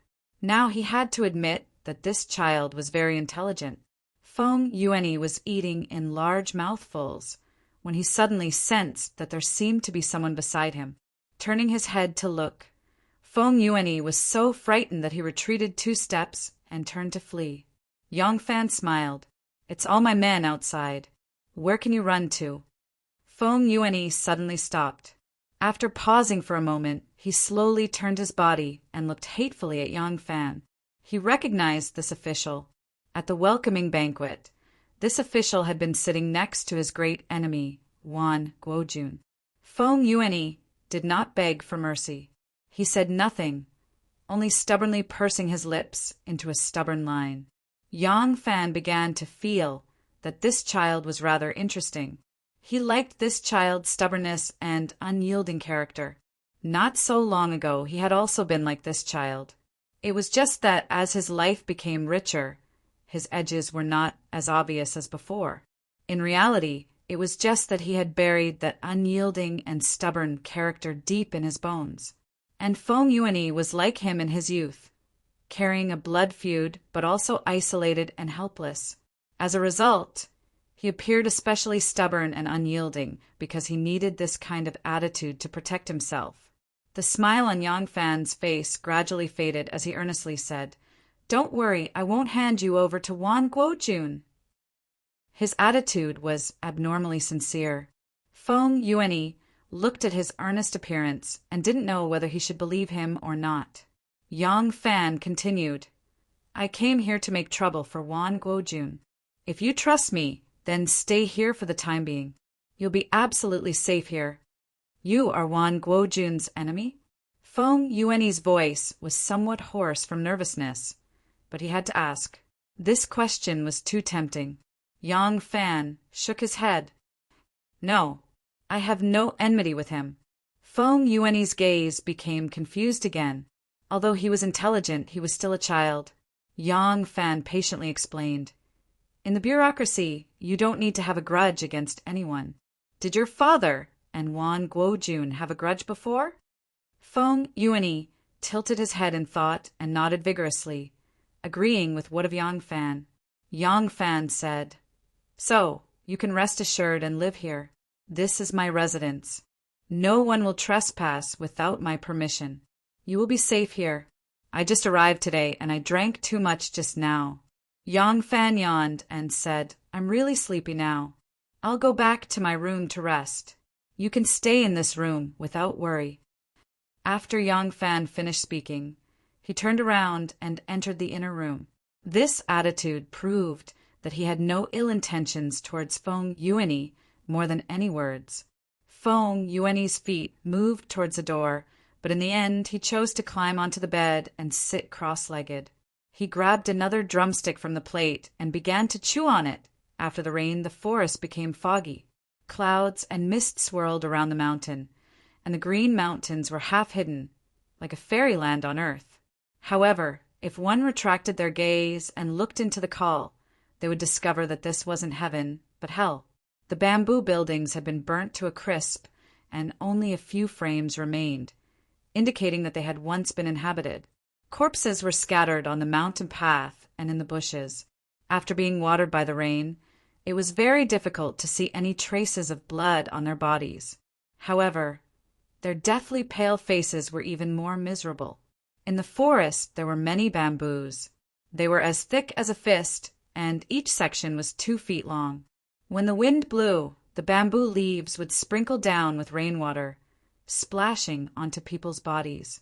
Wan Guojun was not wearing a straw raincoat. He was riding on a horse in high spirits, lightly waving the horsewhip in his hand. Looking at everything in front of him, he said to Yang Fan, "This is one of the places of the Feng family. Many of the rebels are hiding here. My men followed their death warriors and found this place by following the bloodstains." Yang Fan was expressionless. He only used his hand to gently stroke the smooth trunk of a bamboo pole and lightly asked, "Killed them all?" Wan Guojun said no. In this kind of place, it is impossible to surround them. However, he turned his head and looked at Yang Fan, smiling. "What's wrong with escaping? Wherever he escapes, I will kill. Harboring rebels and assassinating the imperial envoy, the law is merciless." With a crack, a bamboo pole was broken. The bamboo scraped the leaves on the pole and rustled as it fell. Yang Fan whipped the horse and galloped forward.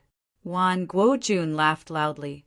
His legs kicked the stirrups and he happily followed.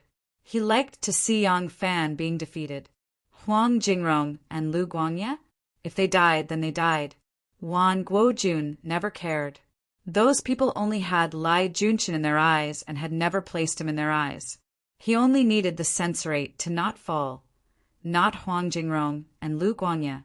As long as the censorate still had an important role in the emperor's heart, he could promote another group of people at any time. These people would only obey him, and these people's abilities might not be inferior to Huang Jingrong's group. In fact, they might even be better. Wherever Yang Fan went, Huang Jingrong and Lu Guangye died. But wasn't he still alive and kicking?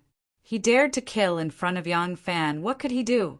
Huang Jingrong and Lu Guangye died because they were stupid. Wan Guojun never thought of himself as stupid. He was the most intelligent person in the censorate. As long as he was reasonable, Yang Fan, what was there to be afraid of? Wan Guojun chased after Yang Fan. His whip movements became more frivolous, and his laughter became more presumptuous. Li Qianli looked at their backs and sighed softly. His armor was covered in a layer of raindrops. As he shook his head, the raindrops fell from his shoulders like tears. From that day onwards, Yang Fan no longer followed the enthusiastic Wan Guojun around to kill rebels. Occasionally, Deputy Hu Yuanli would come out to meet with local officials, but Yang Fan didn't even have to do that. Although Wan Guojun was arrogant, his arrogance was only to provoke Yang Fan and suppress Yang Fan's arrogance. In his heart, he never relaxed his vigilance against Yang Fan. Whether it was Hu Yuanli meeting with local officials or Yang Fan wandering around, his eyes and ears never left these two people. However, all the information he received showed that Yang Fan didn't do anything special. Hu Yuanli met with local officials and talked about some trivial matters. Occasionally, he asked about the Feng family of Lingnan's rebellion, and the officials' answers were very satisfactory to Wan Guojun. Wan Guojun stayed in Panzhou with the excuse of searching for the remnants of the rebels. If Yang Fan didn't leave, he would never leave. He didn't trust the integrity of the local officials and tribal leaders in Panzhou. If he left first, these people who were now subservient to him would immediately sell him out. 5 days later, Taoist Sifang arrived in Panzhou. Taoist Sifang's trip to Lingnan to pick herbs and make the elixir of immortality was just a pretense. His real purpose was to leave the capital and be free. While he was wandering around Lingnan, the officials of various places tried their best to curry favor with him, the favorite of the emperor. They asked for money and women. Everywhere he went, the grand reception he received was no different from that of the emperor. Even Taoist Shifang was enjoying himself so much that he forgot about his duties. After Taoist Sifang arrived in Panzhou, Yang Fan, Wan Guojun, Li Qianli, and other officials went to greet him. Then they all held a banquet to welcome this lucky official of the emperor. Taoist Sifang also stayed in the former Panzhou provincial governor's mansion. He occupied a large courtyard. Every day, officials came to visit him and flattered him. There was an endless stream of carriages and horses in front of his door. Yang Fan stayed in the provincial governor's mansion. He was good friends with Taoist Sifong when he was in the capital. Taoist Sifong came to the south to enjoy life because he was inspired by Yang Fan. When he saw Yang Fan, he was especially friendly. So, sometimes Yang Fan went to him, and sometimes he went to Yang Fan. The two of them were very close. In this way, the guests who came to visit Taoist Sifong, whether they went to Taoist Sifong's house or to Yang Fan's house, Yang Fan had many opportunities to get in touch with them. Wan Guojun only stared at Yang Fan and Hu Yuanli. At first, he did not notice Taoist Sifong. It was not until the spies he sent to Yang Fan complained that they did not have the ability to intercept Yang Fan and Sifong's private conversation with other officials that Wan Guojun became vigilant. Wan Guojun was no longer keen on hunting down rebels. He stayed at the imperial envoy's residence. Every morning, he would report to Taoist Sifong. No matter who came, no matter where Taoist Sifong went, he would follow closely. He was even more diligent than going to the imperial court to meet the emperor. After watching for 3 to 5 days, Wan Guojun did not notice anything unusual. On the contrary, Yang Fan hated him. Seeing that Wan Guojun often appeared around Taoist Sifong, he did not show up often. Although Wan Guojun still did not dare to relax his vigilance, he secretly laughed at himself for being too careful. On this day, Wan Guojun once again accompanied the visiting officials to drink and drink. Yang Fan, on the other hand, closed the door and talked to Feng Yuanyi in the bedroom. Yuan Yi, many of your family's hideouts have been destroyed in order to save you. Now they've been forced to escape into a denser forest and hide in an even more isolated place. If you go looking for them now, it'll be very difficult to find them. After all, you are still young. There are many things in the family that your father will not tell you. If you just rush into the forest like this. Yang Fan paused and said, and I have to leave soon. I want to go to Chang'an. Once I leave, you will not be able to stay here anymore. Feng Yuanyi's childish face was filled with fear. After all, he was still a child. When he heard that the only person he could rely on was leaving him, he was terrified.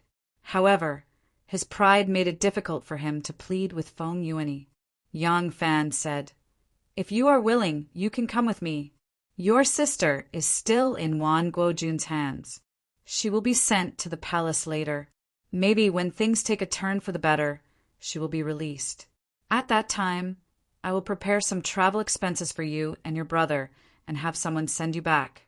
How about it? Feng Yuanyi said, Brother Yang, didn't you say that you are the enemy of that bastard Wan Guojun? Are you going to leave just like that? Yang Fan said, the matter in Panzhou has been settled. If I don't leave, why should I stay here? Feng Yuanyi opened his mouth in surprise and stammered, what did you do? Just watch a dance, listen to music, and drink wine? Yang Fan smiled and nodded lightly. Using force to kill is, in the end, inferior. In the officialdom, watching a dance, listening to music, and drinking wine can kill without leaving a trace. I promise you, the day Wan Guojun returns to the capital will be the day his head falls to the ground. Don't you want to see it for yourself? Chapter 559. Immortal Elder, I have completed my official duties and will be leaving Panzhou soon. Let us meet again in the capital. Yang Fan rushed to Taoist Sifong's residence to bid farewell. At this moment, Wan Guojun, Li Qianli, and many officials of Panzhou were there. Wan Guojun wanted to ask, May I know what official duties you have done in Panzhou? However, he held back when the words were at the tip of his tongue. There was no need to be eloquent with a loser. He, Wan Zhongqing, still had this bit of self-restraint. Taoist Sifong smiled at Yang Fan and cupped his hands, saying, Supreme Heavenly Venerable, this humble Taoist wishes Doctor a safe journey. Taoist Sifong was actually invited to Panzhou by Yang Fan. Of course, Yang Fan would not mention this matter. Taoist Sifong liked to push everything to the heavenly secrets, so naturally he would not say it either. Therefore, other than the two of them, no one else knew. In any case, the officials of Panzhou were already scared out of their wits by Wan Guojun, a high-ranking official of the imperial court who rushed over from the capital. When they heard that another Taoist with even more background came to Panzhou, even the emperor respectfully addressed him as a mortal teacher. Everyone was respectful and tried their best to curry favor with him. Taoist Xifeng was exceptionally satisfied with this trip to Panzhou. This was enough. Yang Fan did not receive any benefits in Panzhou. No one gave him gold, silver, and jewelry, and no one sent him beautiful women. This was because everyone knew that he was Wan Guojun's enemy. Showing kindness to him was equivalent to becoming Wan Guojun's enemy. When Yang Fan went to the Yao province and the Barbarian province, he went in a sorry state, but left in glory. Only this time, the Pan province was the exact opposite. He came in glory, but left in a sorry state. Don't be fooled by his dignified words. Anyone with discerning eyes could see that he was suppressed by Wan Guojun in Panzhou. He could not display his skills at all, so he left in a sorry state. Wan Guojun, who was sitting at the head of the table, raised his cup with a smile and said, "Today Yang Langzhong has returned to the imperial court. Let us borrow immortal Elder Shi Fang's banquet to give Yang Langzhong a farewell dinner. Langzhong, please drink this cup, wishing you a smooth journey, and a smooth journey." The civil and military officials on the left and right, as well as the unruly local chieftains of Panzhou, were like a group of marionettes. They raised their cups one after another and parroted, "Today, Yang Langzhong has returned to the imperial court. We will give him a farewell dinner. Doctor, please have a toast. Everything will be smooth sailing and peaceful." Yang Fan smiled and raised his cup with a beaming face, as if he didn't notice the faint ridicule in Wan Guojun's eyes. Although the banquet for Yang Fan's arrival was Wan Guojun's prestige banquet, it was still considered a banquet for him. However, no one paid attention to him before he left. It was Yang Fan who took the initiative to say goodbye to Taoist Elder Shi Fang. Wan Guojun casually said that he would borrow Taoist Elder Shi Fang's wine to give him a farewell dinner. However, Yang Fan really didn't seem to care. After he sat down, he actually talked and laughed wittily. This situation fell into Wan Guojun's eyes. Naturally, he thought that Yang Fan was pretending to be calm to protect his face. A banquet, each with their own schemes. When the music ended and people dispersed, Yang Fan returned to his courtyard. He entered the door of his bedroom and closed the door. As he walked into the inner room, he said, "Yuani, the matter here has been settled. We will leave early tomorrow morning." Yang Fan didn't hear Feng Yuani's answer. When he walked to the small room where the maidservants lived, he also didn't see Feng Yuani. Yang Fan was startled. He quickly walked to the door of his bedroom and suddenly lifted the curtain. Feng Yuani was still not there. Yang Fan couldn't help but change his expression. Outside the high wall of the courtyard where Yang Fan lived, there was a row of houses where servants lived. Between the high wall and the houses, there was a gap the width of a person. The gap was damp and dark, and there were knee-high weeds growing in it. Feng Yuani and Lu Xiaoxiu, the daughter of the Lu family, were hugging and crying here. "Xiaoxiu, don't worry. I will come back." Feng Yuani wiped his tears and said to Lu Xiaoer seriously, "Sister will be sent to the capital. Brother Yang promised me that he will save her. After I pick her up, I will come back." Speaking of this, Feng Yuani clenched his teeth, and his eyes were full of hatred. Brother Yang also said that although Wan Go is enjoying his glory now, once he returns to Luoyang, he will definitely die. I want to go to Luoyang, and I want to see him die with my own eyes. Speaking of this, Feng Yuani couldn't control himself anymore. He was so excited that his whole body was trembling. Lu Xiaoer considerately hugged him until he completely calmed down. Then, she gently let go and nodded vigorously. Yes, Xiaoer will obediently wait for Brother Yuani to come back. Brother Yuani, you must come back. Not far away, Yang Fan's head, which had been peeking out from the top of the wall, shrank back and let out a soft sigh. The back window of Yang Fan's bedroom opened, and Feng Yuani quietly climbed in from outside. The sky was already dark, and there was no light in the room. It wasn't until Feng Yuanyi climbed in and turned around to close the window that he was surprised to see Yang Fan sitting quietly by the table.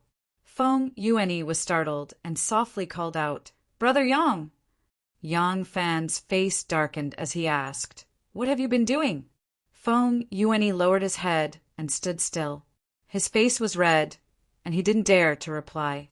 He was close and respectful to Yang Fan, and he respected and feared him.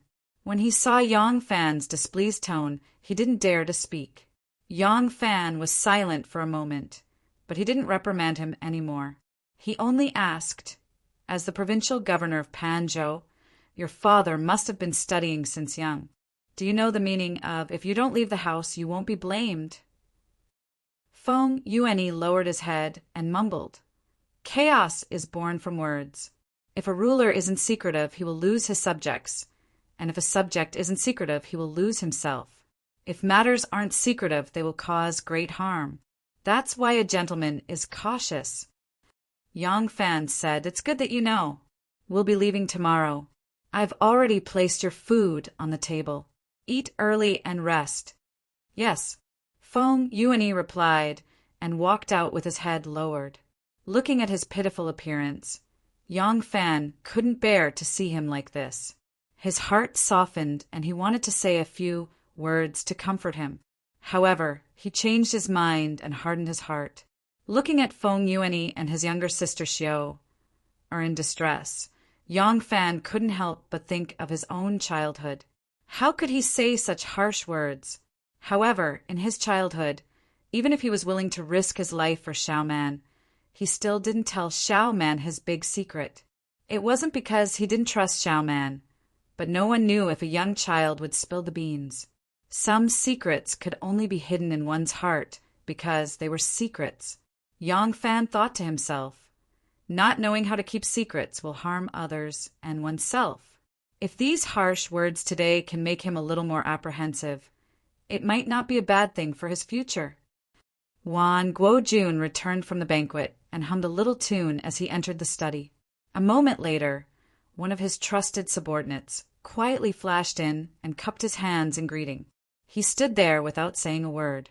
Wan Guojun put down the book in his hand and ordered, "Tomorrow, when Yang Fan returns to the capital, you will follow them all the way until they leave Panzhou and then report back." That person cupped his hands in greeting and left in a flash. Wan Guojun picked up the book again. Tilting his head to think, he sneered. The autumn wind blew gently and the sky was clear blue. A group of people whipped their horses and left Panzhou. In front of them, there were still mountains within mountains and rivers within rivers. The scenery was endless. This time, they were returning to the capital and were not as anxious as when they came. They also didn't have anything weighing on their minds, so they let go of the hooves and were very carefree. This time, they couldn't directly return to the capital. Originally, they had come from Chang'an. Now, they had to return to Chang and to pick up Princess Taiping, who had finished paying respects to the ancestors, and then returned to Luoyang together. Thinking that he would soon be able to see his lovely wife and that Xiao Man was about to give birth, Yang Fan was eager to return. Although they weren't going to save people and didn't need to travel day and night, he still unknowingly increased his speed. He whipped his horse and rushed to the front of the group. "Xiao Man is about to give birth. Will she give birth to a white and chubby boy or a beautiful and cute little girl?" Yang Fan thought happily and couldn't help but chuckle. Who cares? Regardless of whether she gives birth to a boy or a little girl, she will have to call me father. They will all be my children. Ma Qiao and Hu Yuanli walked in the middle of the group and were chatting excitedly about Sun Yuxuan.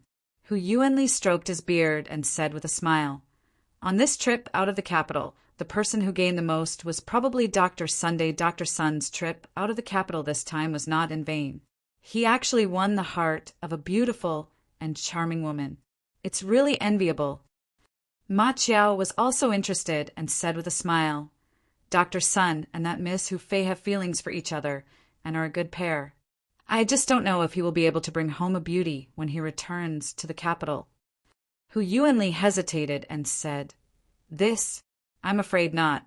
In any case, he is a high-ranking official of the imperial court and has parents and elders at home. Unless he is marrying a concubine, there is no reason not to report to his parents. There must be 3 matchmakers and 6 certificates, and both parents must agree. Directly bringing her back to the capital is too against the rules." Ma Qiao chuckled and said, "From Luoyang to Manzhou is really too far. This trip will take a long time. If we have to return to the capital to report to our parents, and then go to Manzhou to fetch the bride, we can't afford the trouble. I see that the 2 of them are stuck together like glue, and I'm afraid they won't be willing to part. If we go to Jingzhou, maybe we can see Miss Hu Fei." Hu Yuanli shook his head and smiled, disapproving. Ma Qiao glanced at him and said, "Imperial censor, Hu, do you want to make this bet with me?" Hu Yuanli laughed and said, "Let's bet. Tell me, what do you want to bet?" 1 civil and 1 military. The journey was lonely and extremely bored. Unexpectedly, they used Sun Yushuan's marriage as a bet. Feng Yuanyi rode a purple horse and followed closely behind Yang Fan. From time to time, he stole a glance at Yang Fan. Yang Fan urged his horse forward. His mind had already flown to Chang'an. Along the way he was thinking. A smile would unconsciously appear on his face. After chasing for a long time, Feng Yuanyi finally could not restrain himself and whipped his horse to catch up. After riding side by side with Yang Fan for a while, he could not restrain himself and asked, "Yang Dage, on this trip to the capital, will that dog thief really be punished?" Oh. Yang Fan came back to his senses and laughed loudly. "Don't worry. After we leave, Wan Guojun should also leave. The people who want to kill Wan Guojun are already on their way. When he returns to the capital, he will die without a doubt. Throwing away his life, the so-called throwing away his life refers to people like Wan Guojun. This kind of thing." Chapter 560. Jingzhou was the place where Sun Yushuan, Yang Fan, and the others had agreed to meet. In the past few days, Sun Yushuan had accompanied Miss Hu Fei to visit many places in Jingzhou. They had even been to Hong Lake. Although the women of the Miao family also had their own rules, they were not inflexible because of the situation. Sun Yushuan was deeply in love with Miss Hu, and the Hu family could see it. Moreover, the barbarian province was indeed too far from Luoyang. If they waited for him to return to the capital and report to his parents before returning to the barbarian province to escort the bride, it would be very inconvenient for an official of the imperial court.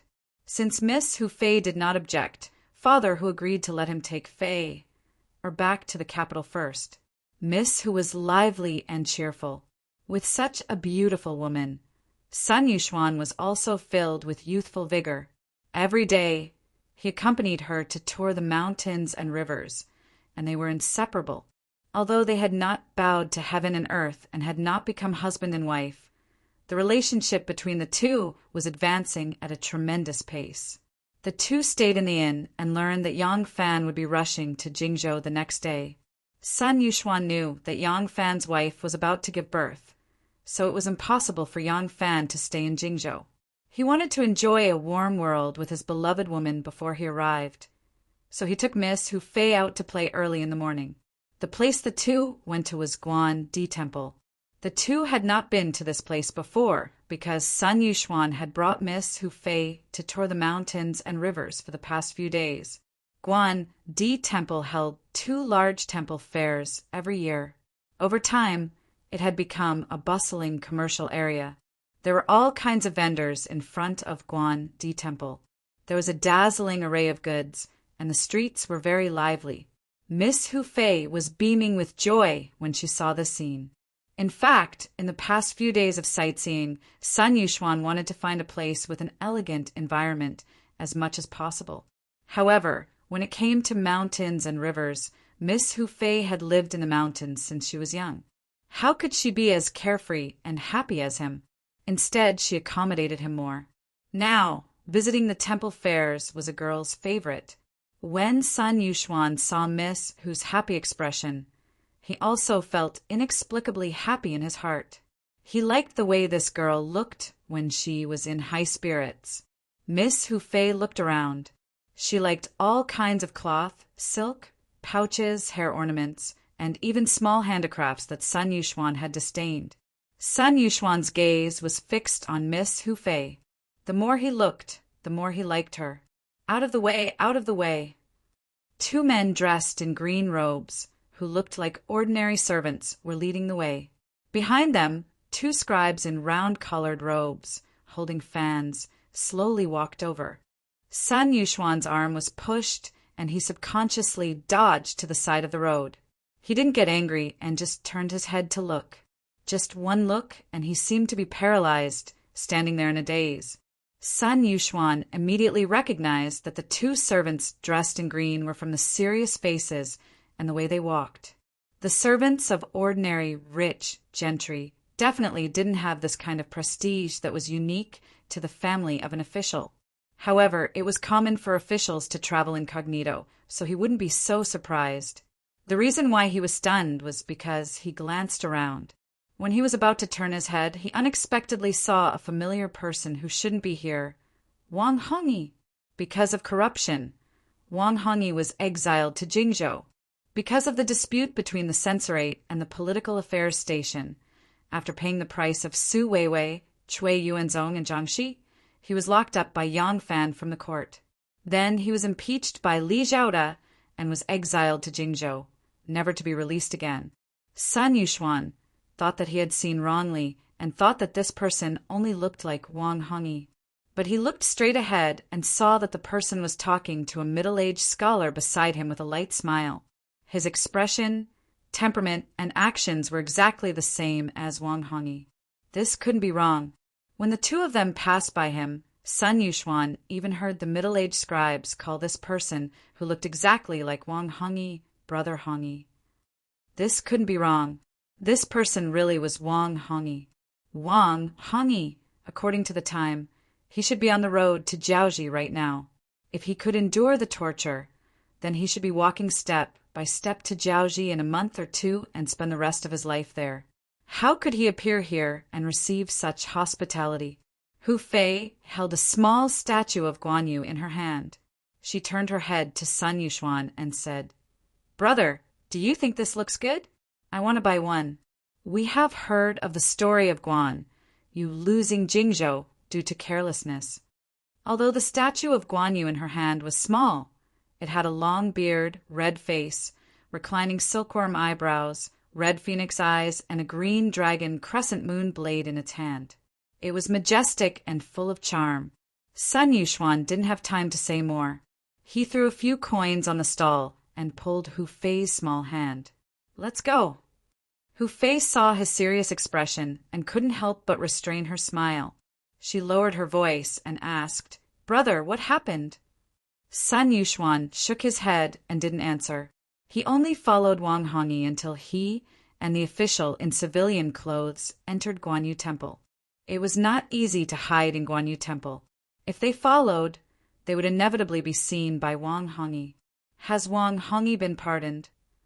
Sun Yuxuan stood in a corner outside Guan Yu Temple, his brows knitted together. Although he was a bookworm and didn't have high political awareness, he still understood this simple truth. It wasn't important that Wang Hongyi was pardoned. What was important was the emperor's attitude behind it. If Wang Hongyi was pardoned, then the imperial censorate would once again be above the 3 law bureaus and even the court civil and military officials. It would restore Lai Zhenqin's domineering power of killing and seizing the court civil and military officials. Hu Fei stood to the side and looked at Sun Yuxuan. Although she didn't understand what had happened, she knew that if Sun Yuxuan's brows were furrowed, there must be something important that was difficult to solve. She obediently stood to the side and didn't disturb him. Sun Yuxuan thought, if Wang Hongyi is pardoned, it means that His Majesty's attitude toward the imperial censorate has changed greatly. The Ministry of Justice is the enemy of the imperial censorate. It's impossible that they didn't send someone to inform us of this change. Even if they didn't inform me, they should inform Yang Fan. I don't know if Yang Fan already knows about this. This was a serious matter. Sun Yuxuan completely lost interest in traveling. He apologized to Hu Fei. Fei, you should go back to the inn first. I suddenly remembered something important. I need to visit a friend who works here. Hu Fei knew that he didn't mean what he said, but she didn't point it out. She just docilely nodded her head. Sun Yuxuan called a donkey driver and paid for the donkey rental. He told Hu Fei to ride the donkey and let the driver lead them back to the inn. Sun Yuxuan circled around the Guandi temple once and then sat down in a small restaurant opposite the Guandi temple. He ordered a few dishes to go with the wine and waited there. There were several side doors in the Guandi temple, but because it wasn't time for the temple fair, there weren't many visitors in the temple, so they were all closed at the moment. Other than the main door, only the corner door at the back was open. Based on the manner of the plain-clothed official who accompanied Wang Hongyi, they didn't have any reason to choose to leave from the corner door. Sun Yuxuan sat in the small restaurant for more than an hour. He saw the official who accompanied Wang Hongyi come out again. Sun Yuxuan quickly paid the bill and followed them far behind. Wang Hongyi came out of the Guandi temple and wandered around the downtown area for a while. Then he left with the official who accompanied him. There was a light carriage waiting for them at the intersection. The two boarded the carriage and left.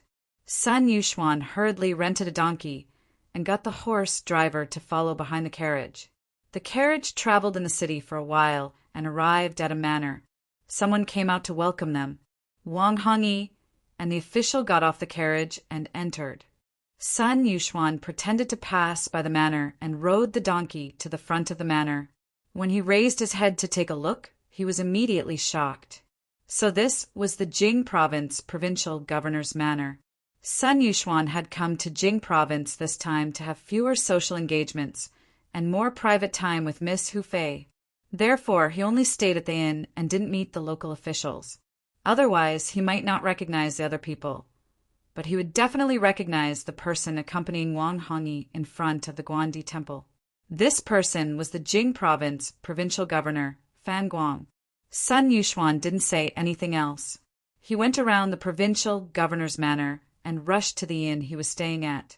The next morning, Provincial Governor Fan was waited on by his most beloved concubine, Miss Rian. After washing up and eating breakfast, he dressed neatly and rushed to the front courtyard. The officials of the Jing province were all dressed neatly and waiting there. When Provincial Governor Fan arrived, everyone bowed in unison. "We pay our respects to the envoy." "Good morning, everyone." Provincial Governor Fan spent half the night with his beloved concubine and woke up early in the morning. He was still a little tired now. He cupped his hands to the officials and yawned. "Imperial Envoy Yang Fan is passing by this place today. Let us go and welcome him now." Everyone didn't say anything and followed behind Provincial Governor Fan out of the provincial governor's manor. Someone had already prepared a carriage for Provincial Governor Fan. When the officials came, they all rode on horses and had their own equipment. At this moment, they all boarded their own carriages or horses and left the Jing province in a grandiose manner. Sun Yuxuan had also woken up early in the morning. If he went to the 10 Li Pavilion to wait, he would bump into Provincial Governor Fan and the others. If it was before he met Wang Hongyi yesterday, he wouldn't have any misgivings. But now he couldn't. He wanted to be a step ahead and let Yang Fan know of this news. Therefore, he left earlier than Provincial Governor Fan and the others. Sun Yuxuan rode on a horse and was dressed in casual clothes. He brought along 2 attendants and left the Jing province. He traveled all the way south. After passing the 10 Li Pavilion, he continued forward for another 7 to 8 li before stopping at the side of the official road. At this moment, the sun had already risen high in the sky. 4 Yang Fans returned this time. He had brought along a large group of ceremonial guards. Even if he wanted to hide it, it was impossible to hide it. He had to pay attention to the etiquette of the officialdom. They had already planned their daily itinerary, when they would set off, how much distance they could cover in a day, and where they could reach. All of these had been calculated beforehand. That was why they could send someone to inform him of the official residence they would be arriving at in advance. Yang Fan had also set off from the town he was staying at yesterday early in the morning. Therefore, Provincial Governor Fan didn't need to wake up so early. It was just that there were too many people coming to receive him, so it was inevitable that their movements would be slow. They would rather arrive early and wait for a while than to arrive later than the guests. This was also a necessary etiquette. Sun Yuxuan rested under the tree for over an hour. From afar, he saw the Longwu guards galloping over. Sun Yuxuan immediately mounted his horse and went to welcome them.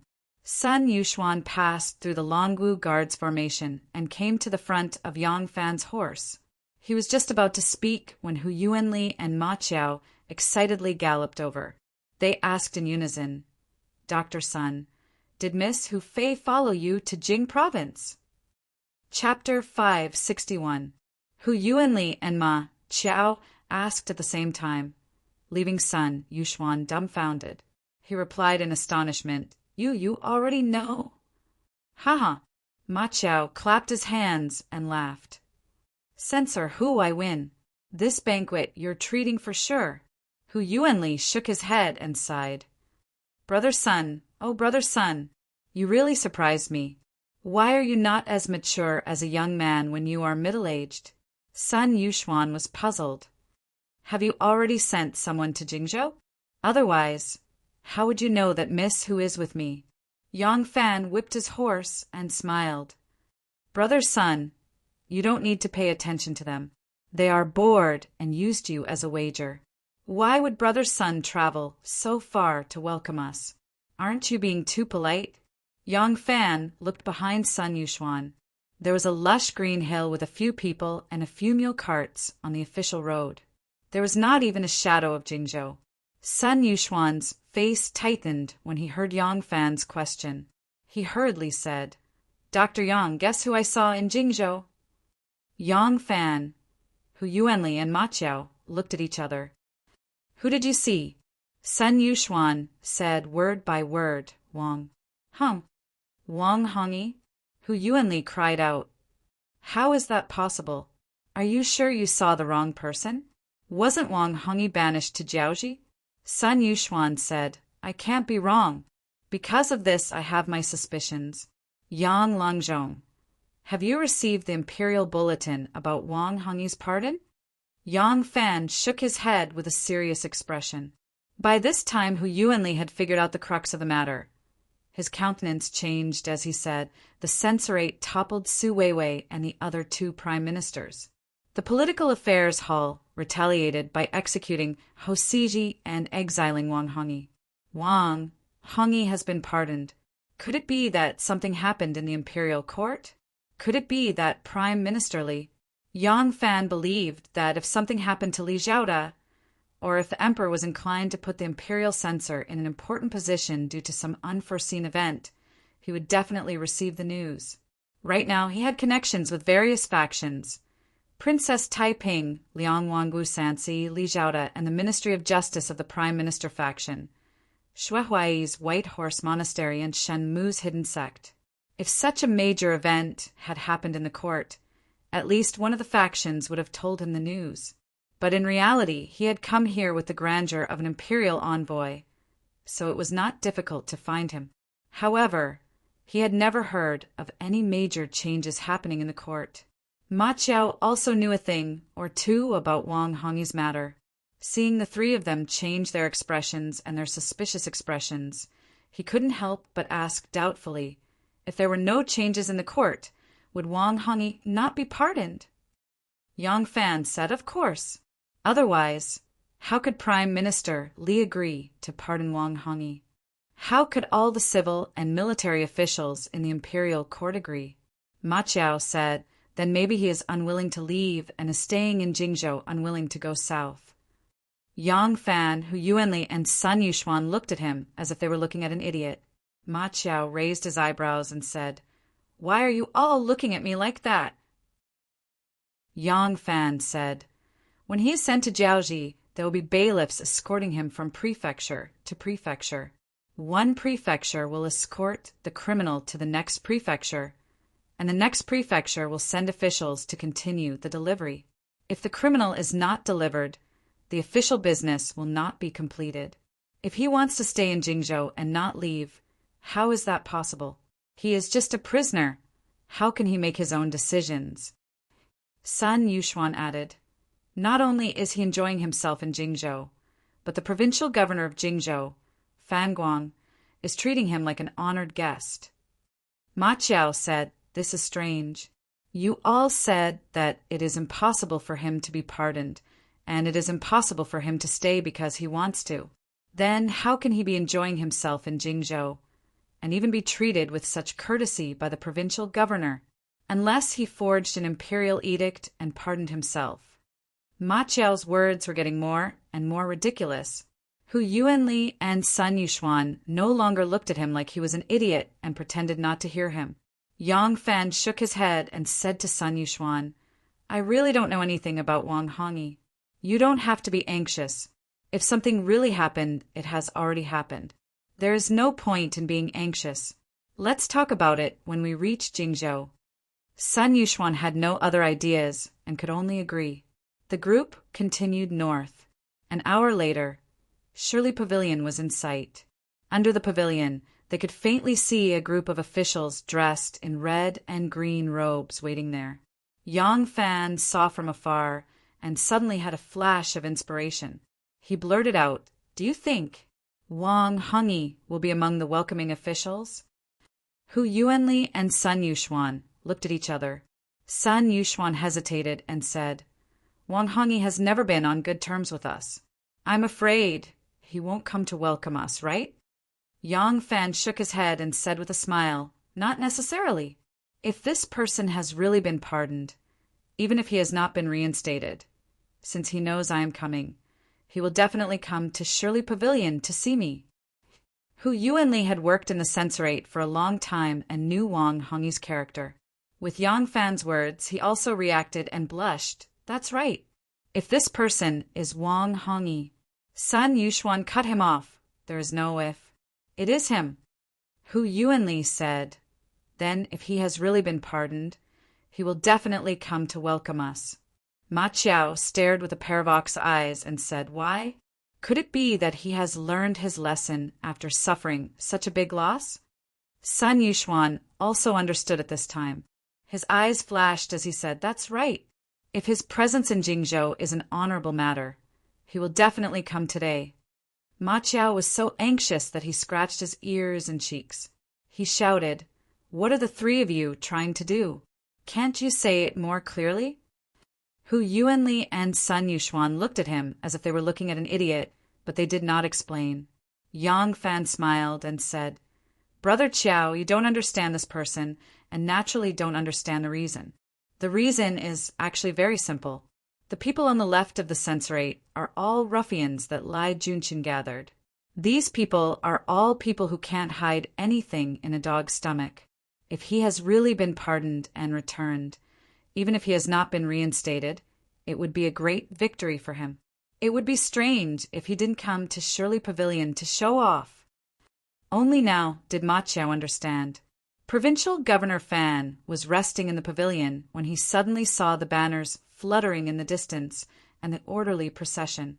He unconsciously stood up. The messenger that had been sent to the front to keep watch hurriedly rushed back and reported to him that the imperial envoy had indeed arrived. Provincial Governor Fan hurriedly tidied up his attire and slowly walked to the side of the road to wait. The civil and military officials of Jingzhou also lined up behind him according to their ranks. When the Longwu guards reached Shirley Pavilion, they slowed down. Under the guidance of the Duke of Jingzhou, they split into two groups and circled around Shirley Pavilion. Yang Fan, Hu Yuanli, and Sun Yuxuan arrived side by side. Provincial Governor Fan glanced at the imperial envoy banners erected high behind the three of them and cupped his hands in greeting. In a clear voice, he said, The Jing Province's Provincial Governor Fan Guang has led the civil and military officials of the prefecture to welcome the three imperial envoys. Yang Fan and the other two dismounted from their horses and quickly walked forward to welcome them. They cupped their hands in greeting and said with a smile, "The envoy is too courteous. My colleagues are too courteous. We have troubled you all to wait for so long. Forgive us, forgive us." The three of them cupped their hands in greeting as they looked around.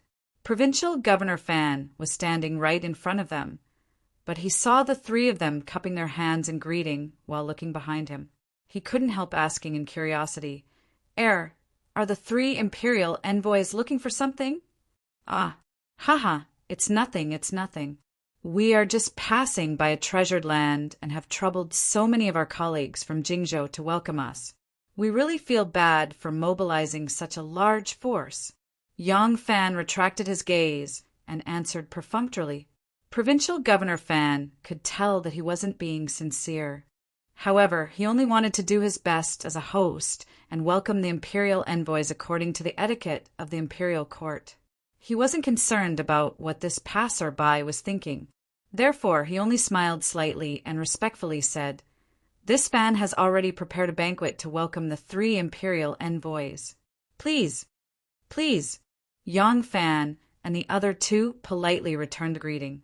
They took this opportunity to exchange a glance with each other, their eyes revealing the same meaning. There's no Wang Hongyi. Without Wang Hongyi, there would be a huge problem with this matter.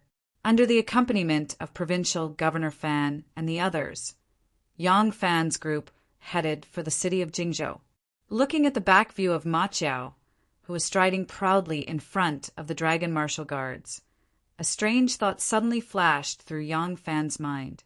It can't be that Brother Chiao was right and that Wang Hongyi had actually forged an imperial edict and pardoned himself, right?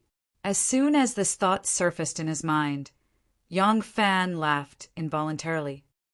How is that possible? Who would have such guts? Who would do something so stupid that it would be easily exposed? Who would actually dare to show off in Jing province?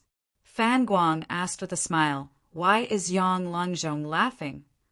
Yang Fan replied calmly, "Oh, looking at this majestic city gate, simple and unadorned, I suddenly thought of the story of Liu Bei borrowing Jingzhou and Guangong losing it. I couldn't help but laugh." Hearing him talk about the story of his province, Fan Guang stroked his beard with some satisfaction and said, "Since ancient times, Jingzhou has always been a battleground for military strategists.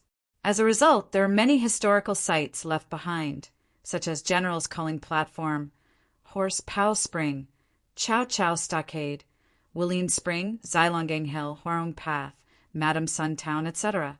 If Yang Langzhong can stay in Jingzhou for a few more days, I can accompany the imperial envoy on a sightseeing tour." Yang Fan replied, "I couldn't ask for more, but I'm tied up with official business." Fan Guang smiled slightly and pointed his horsewhip forward, saying, "Today we will hold a banquet to welcome the imperial envoy. It will be held at this Binyang restaurant." Yang Fan raised his head and saw that on the city platform of Yinbin Gate there was a majestic city tower with double eaves resting on the top of a mountain. The tower was 3 stories high and had green-gray roof tiles. Large pillars and winding corridors, the roof ridges and corners were decorated with beasts. It was an antique and exceptionally solemn sight. Fan Guang clapped his hands and said with a smile, "Among the heroes of the 3 states, there was more than one person who had come to this place to drink and entertain guests. When Guan Yuchang was stationed in Jingzhou, he had held many grand banquets here. Since I am holding a banquet here, not only can we enjoy the scenery from a high vantage point, we can also savor the charm of the ancients. Killing 2 birds with 1 stone, huh?" Provincial Governor Fan had made ample preparations. Not only was there a banquet upstairs, there was singing and dancing, there was also wine and beauties, as well as all sorts of toiletries. The so-called welcoming banquet wasn't just empty words. After a long and arduous journey, weathering the wind and rain, it was inevitable that one's face would be covered in greasy sweat. And at that time the roads were mostly dirt roads, so this wind and dust was a common occurrence. At this moment, Yang Fan and the others were really covered in dust. It was impossible for them to sit and enjoy the banquet in their current state. Therefore, they had to wash up, bathe, and change their clothes. While they were washing up, Provincial Governor Fan and the other officials were either sitting idly in the building or leaning on the railings to look into the distance, admiring the scenery outside and inside the city. There was a wooden house with a few levels of partitions. In each level there was a bathtub, towel, and toiletries. Yong Fan raised a bucket of water and washed away the bubbles from the honey locust beans on his body. He then wrapped himself in a towel and picked up a toothbrush, dipping it in fine green salt to brush his teeth. Hu Yuanli and Sun Yuxuan saw that Yong Fan had a dark expression ever since he entered the city, so they thought that he already had a plan in mind. Therefore, they had been enduring and not asking. However, even now, they didn't see Yong Fan say anything about this matter. It was as if he had completely forgotten about it, yet he still had the leisure to tease Ma Chiao. After brushing a mouthful of bubbles, Yong Fan was actually beaming with joy as he praised the quality of the toothbrush. He even advised Ma Chiao, who was bathing at the side, to go to the city to ask around and learn a thing or two from other people so that he could be filial to his mother when he returned. After saying a lot of idle talk, the two of them couldn't hold it in anymore. Wang Hongyi wasn't among the welcoming officials. Therefore, not only is there no reason for him to appear here, there's definitely something fishy going on. After the two of them finished speaking, they asked at the same time, "What wise opinion does Yang Longzhong have?" Yong Fan cracked open his foam-covered mouth and smiled. "I don't have any wise opinion, but I do have a humble opinion. If he doesn't come to see us, we'll just look for him. Isn't he an esteemed guest of Provincial Governor Fan? In a while, I'll directly ask him."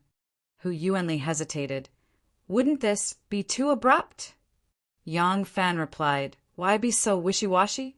So what if it's abrupt? Someone has to be the villain, and I'll just do it." Chapter 562.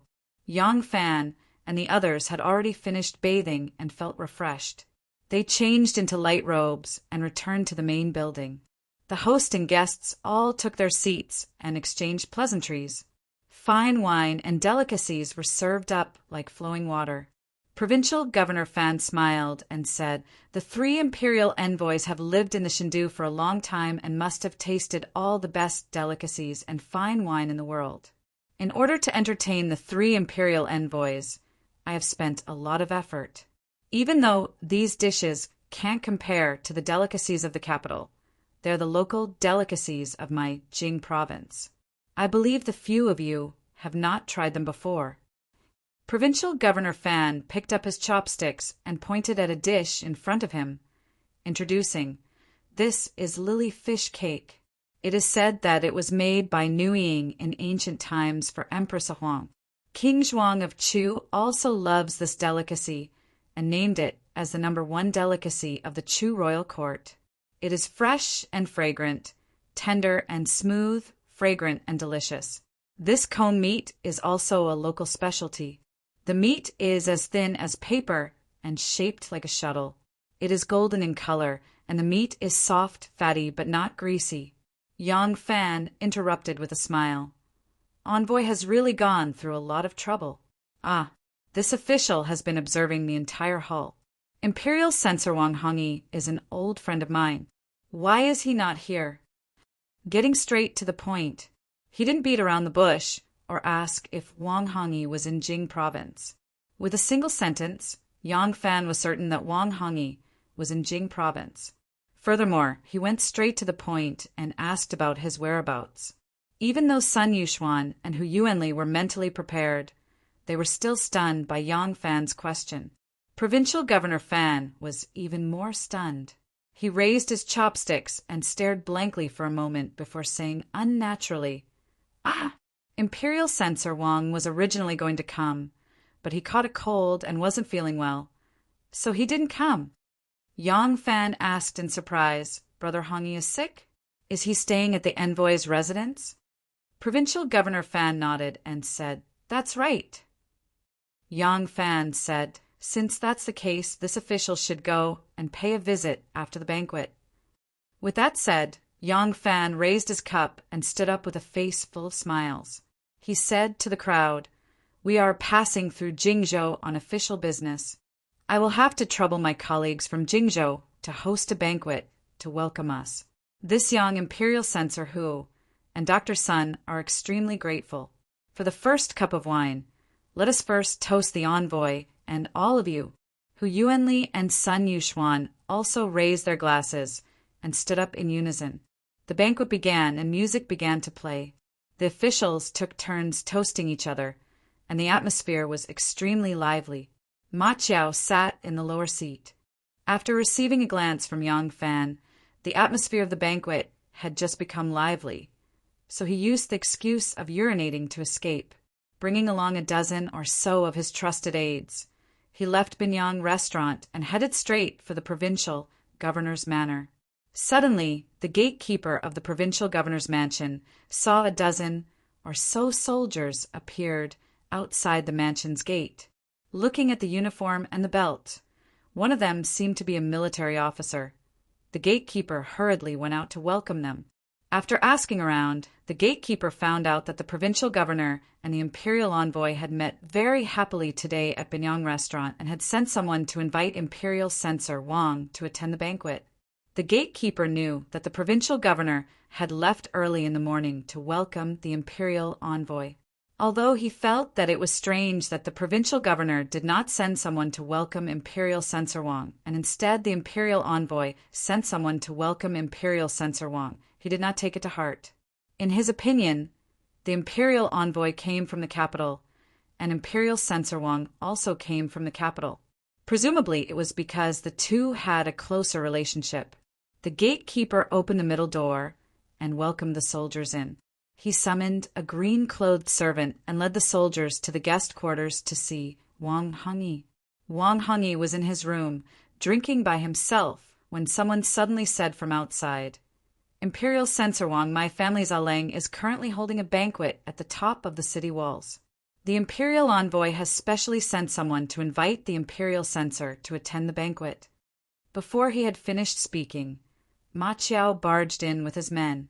Wang Hongyi's countenance changed, and the wine cup in his hand fell to the table with a clang. He looked at the several burly men in military attire in front of him with a slightly panicked expression. Just as he was about to say something, Ma Qiao had already laughed and said, "Imperial censor Wang is in the mood to drink. He has poured himself a cup and is already drunk." Ma Qiao waved his hand and instructed, "You guys carry imperial censor Wang. Imperial censor Wang is already drunk. Do not throw the imperial envoy and incur his displeasure." On the way here, the attendants had already received Ma Qiao's instructions.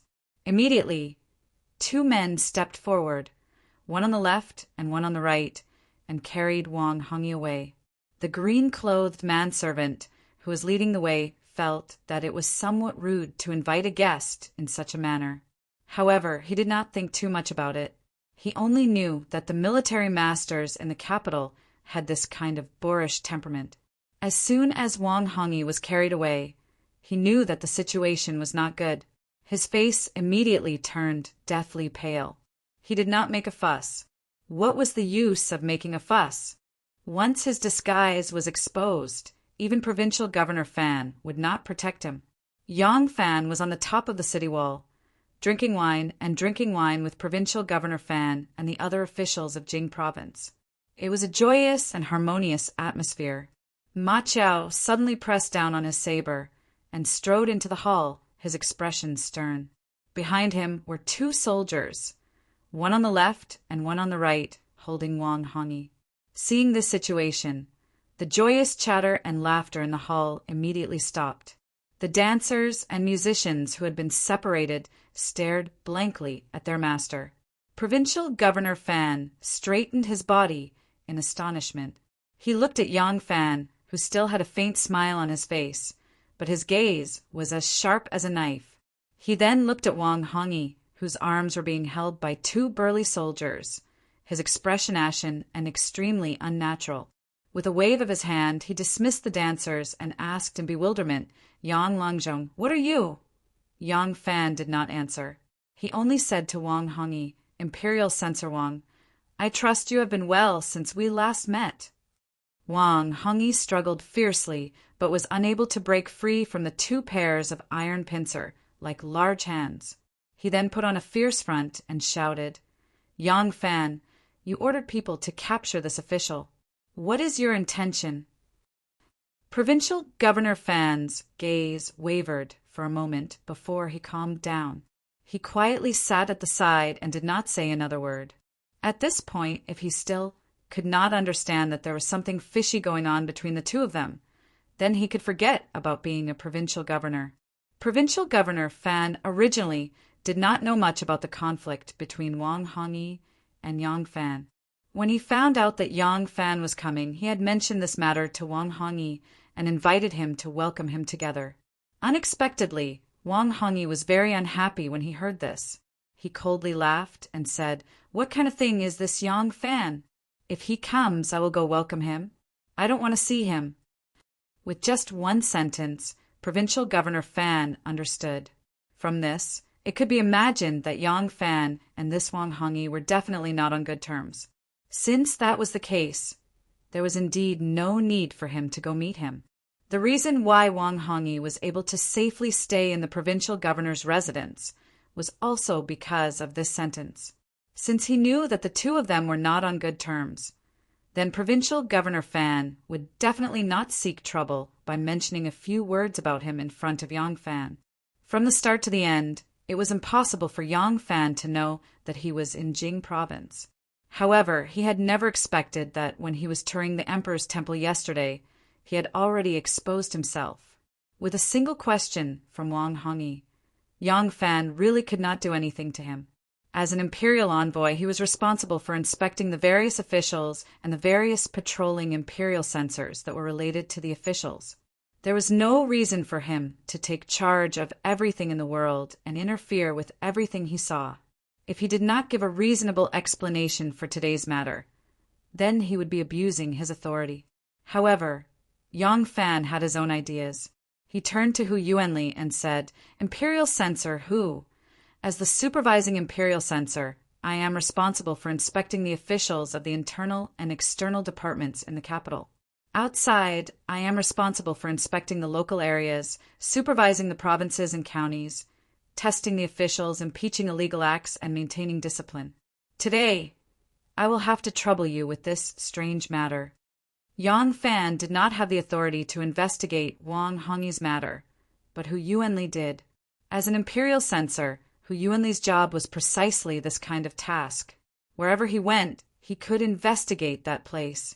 As long as he felt that something was amiss, he could investigate anything. Hu Yuanli nodded his head and said solemnly, Wang Hongyi, you sold your title and bribed others. You were punished by the country's law and exiled to Jiaoji, never to be released. Why have you appeared in the city of Jingzhou and become an honored guest of the envoy? Yang Fan looked on coldly from the side. When Hu Yuanli said this, the officials of Jingzhou did not have any strange expressions on their faces. It looked like they knew about Wang Hongyi's exile. Since that was the case, they still treated Wang Hongyi with such courtesy. Yang Fan frowned. Wang Hongyi tried his best to puff out his chest and said loudly, Thanks to His Majesty's great kindness, when I arrived at Jingzhou, I received a decree from His Majesty to be pardoned. Why? Is this why you're arresting me? Hu Yuanli said in a deep voice, Show me the imperial edict. Wang Hongyi stared at him and said, What right do you have to see the imperial edict that His Majesty gave me? Hu Yuanli slapped the table and said, Because I am the supervising imperial censor. Wang Hongyi was sent to Jingzhou. After being taken in by the Jingzhou government, he received an imperial edict from the emperor to be pardoned. It was impossible for there to be only 2 officials. From the capital to Jiaoji, they had to send criminals off one stop at a time like this. Wang Hongyi had just been escorted by the officials of the Jingzhou government when he received an imperial edict pardoning his punishment. Naturally, the officials of the Jingzhou government released him. After Provincial Governor Fan learned of this matter, he knew that there was hope for Wang Hongyi to be reinstated. This was why he was very courteous to him. However, Provincial Governor Fan had not seen the imperial edict. If he insisted on seeing the imperial edict before treating Wang Hongyi politely, wouldn't it be a clear sign of distrust? At that time, not only would he fail to be a good person, he would also make an enemy. In any case, in Provincial Governor Fan's opinion, it was impossible for anyone to forge an imperial edict. But how could he have known that Lai Genshin's subordinates were basically a group of lawless ruffians? Was there anything they didn't dare to do? Was there anything they didn't dare to do? Was there anything they couldn't do? At this moment, seeing Hu Yuanli and Wang Hongyi's conversation, Provincial Governor Fan did not dare to be so certain. Provincial Governor Fan coughed. With a stiff smile on his face, he said, "Imperial Censor Wang, since Imperial Censor who has doubts, it is also part of his duty. Imperial Censor Wang, why don't you take out the imperial edict and show it to Imperial Censor Hu? This way, your innocence will be cleared. I believe that at that time Imperial Censor Hu will also solemnly apologize to you." Wang Hongyi had ordered people to begin making the fake imperial edict on the day he left the capital. It was only when he dawdled his way to the Jingzhou government that his family finished making the fake imperial edict and sent it over at top speed. Admittedly, this imperial edict was exquisitely made and could fool the officials of the Jingzhou government responsible for escorting it. However, how could it fool Hu Yuanli? From the start, that official had never seen an imperial edict before. Furthermore, he did not dare to examine the imperial edict over and over again. However, since Hu Yuanli was already suspicious, how could this shoddily made fake imperial edict fool him? When Wang Hongyi heard Provincial Governor Fan's words, he lowered his head. After muttering to himself for a while, he raised his head and answered very straightforwardly, "The imperial edict was forged by me." When these words came out, the entire crowd was in an uproar. Provincial Governor Fan's face alternated between green and red. He did not know whether to be embarrassed or angry. A wanted criminal of the court was actually treated like an honored guest by him. A stately provincial governor was being made fun of like this. He had lost all his face. Hu Yuanli could not help but feel nervous. Only when Wang Hongyi said these words did his heart calm down. He could not help but want to laugh out loud. He forcefully suppressed his excitement and ignored the shocked discussions of the officials in the hall. He only leaned his body slightly toward Yang Fan and asked in a low voice, "Yang Langzhong, how do you think this matter should be handled?" Yang Fan raised his wine cup and used his sleeve to cover his mouth. He quietly replied, "A long night is fraught with dreams. Why not imitate the story of Prime Minister Li killing Ho Si?" Chapter 563. Hu Yuanli listened to Yang Fan's words and nodded imperceptibly. He sat up straight again and said solemnly, "Forging an imperial edict. Wang Hongyi, you really have a lot of guts." Wang Hongyi smiled and raised his head, not bothering to pay him any attention. Forging an imperial edict was very rare. In that era, there were no popular storytelling methods such as storytelling and opera. Wang Hongyi, who was blind to the law, did not know how big of a crime he had committed. In his mind, he only pretended to be the emperor and said a few words. It was a crime on top of a crime. At worst, he would be sent to Jiaoji. Hu Yuanli said, "Deceiving the emperor is a heinous crime. Wang Hongyi, now that you've committed such a big crime in my hands, I won't forgive you." When Wang Hongyi heard the words heinous crime, he realized that something was wrong. His expression changed slightly, and he hurriedly said, "Censor Hu, you and I work in the same censorate. We are colleagues. Don't go too far." Hu Yuanli laughed loudly and said, "Wang Hongyi, when you were the censor, I was the Luoyang County lieutenant. Now, I am the supervising censor, and you are an exiled prisoner. What kind of colleagues are you and I?" Hu Yuanli stopped smiling and shouted sternly, "Guards! Drag this audacious thief who forged an imperial edict away and flog him to death." Wang Hongyi cried out in shock. Hu Yuanli, you dare to kill me! Hu Yuanli flicked his sleeve and said, I have the right to deal with officials below the 5th rank. Moreover, you are a prisoner. So what if I kill you? Drag him away. A few soldiers did not allow him to speak and dragged the cursing Wang Hongyi out of Binyang Tower. They started to torture him on top of the city walls. Not long after, there was a faint sound of wailing like ghosts and howling like wolves coming from outside. Only then did the resentful expressions of the officials in the building improve a little. Wang Hongyi's falsification of the imperial edict had nothing to do with them. If they had only called Wang Hongyi brothers and drank with him, they would not have been so angry. From their reactions, it could be seen that they had helped this censor Wang in his hour of need a few days ago. The Yao province's barbarian chiefs were led by Sun Qi, Zhizhu, Wenhao, and Yunxian.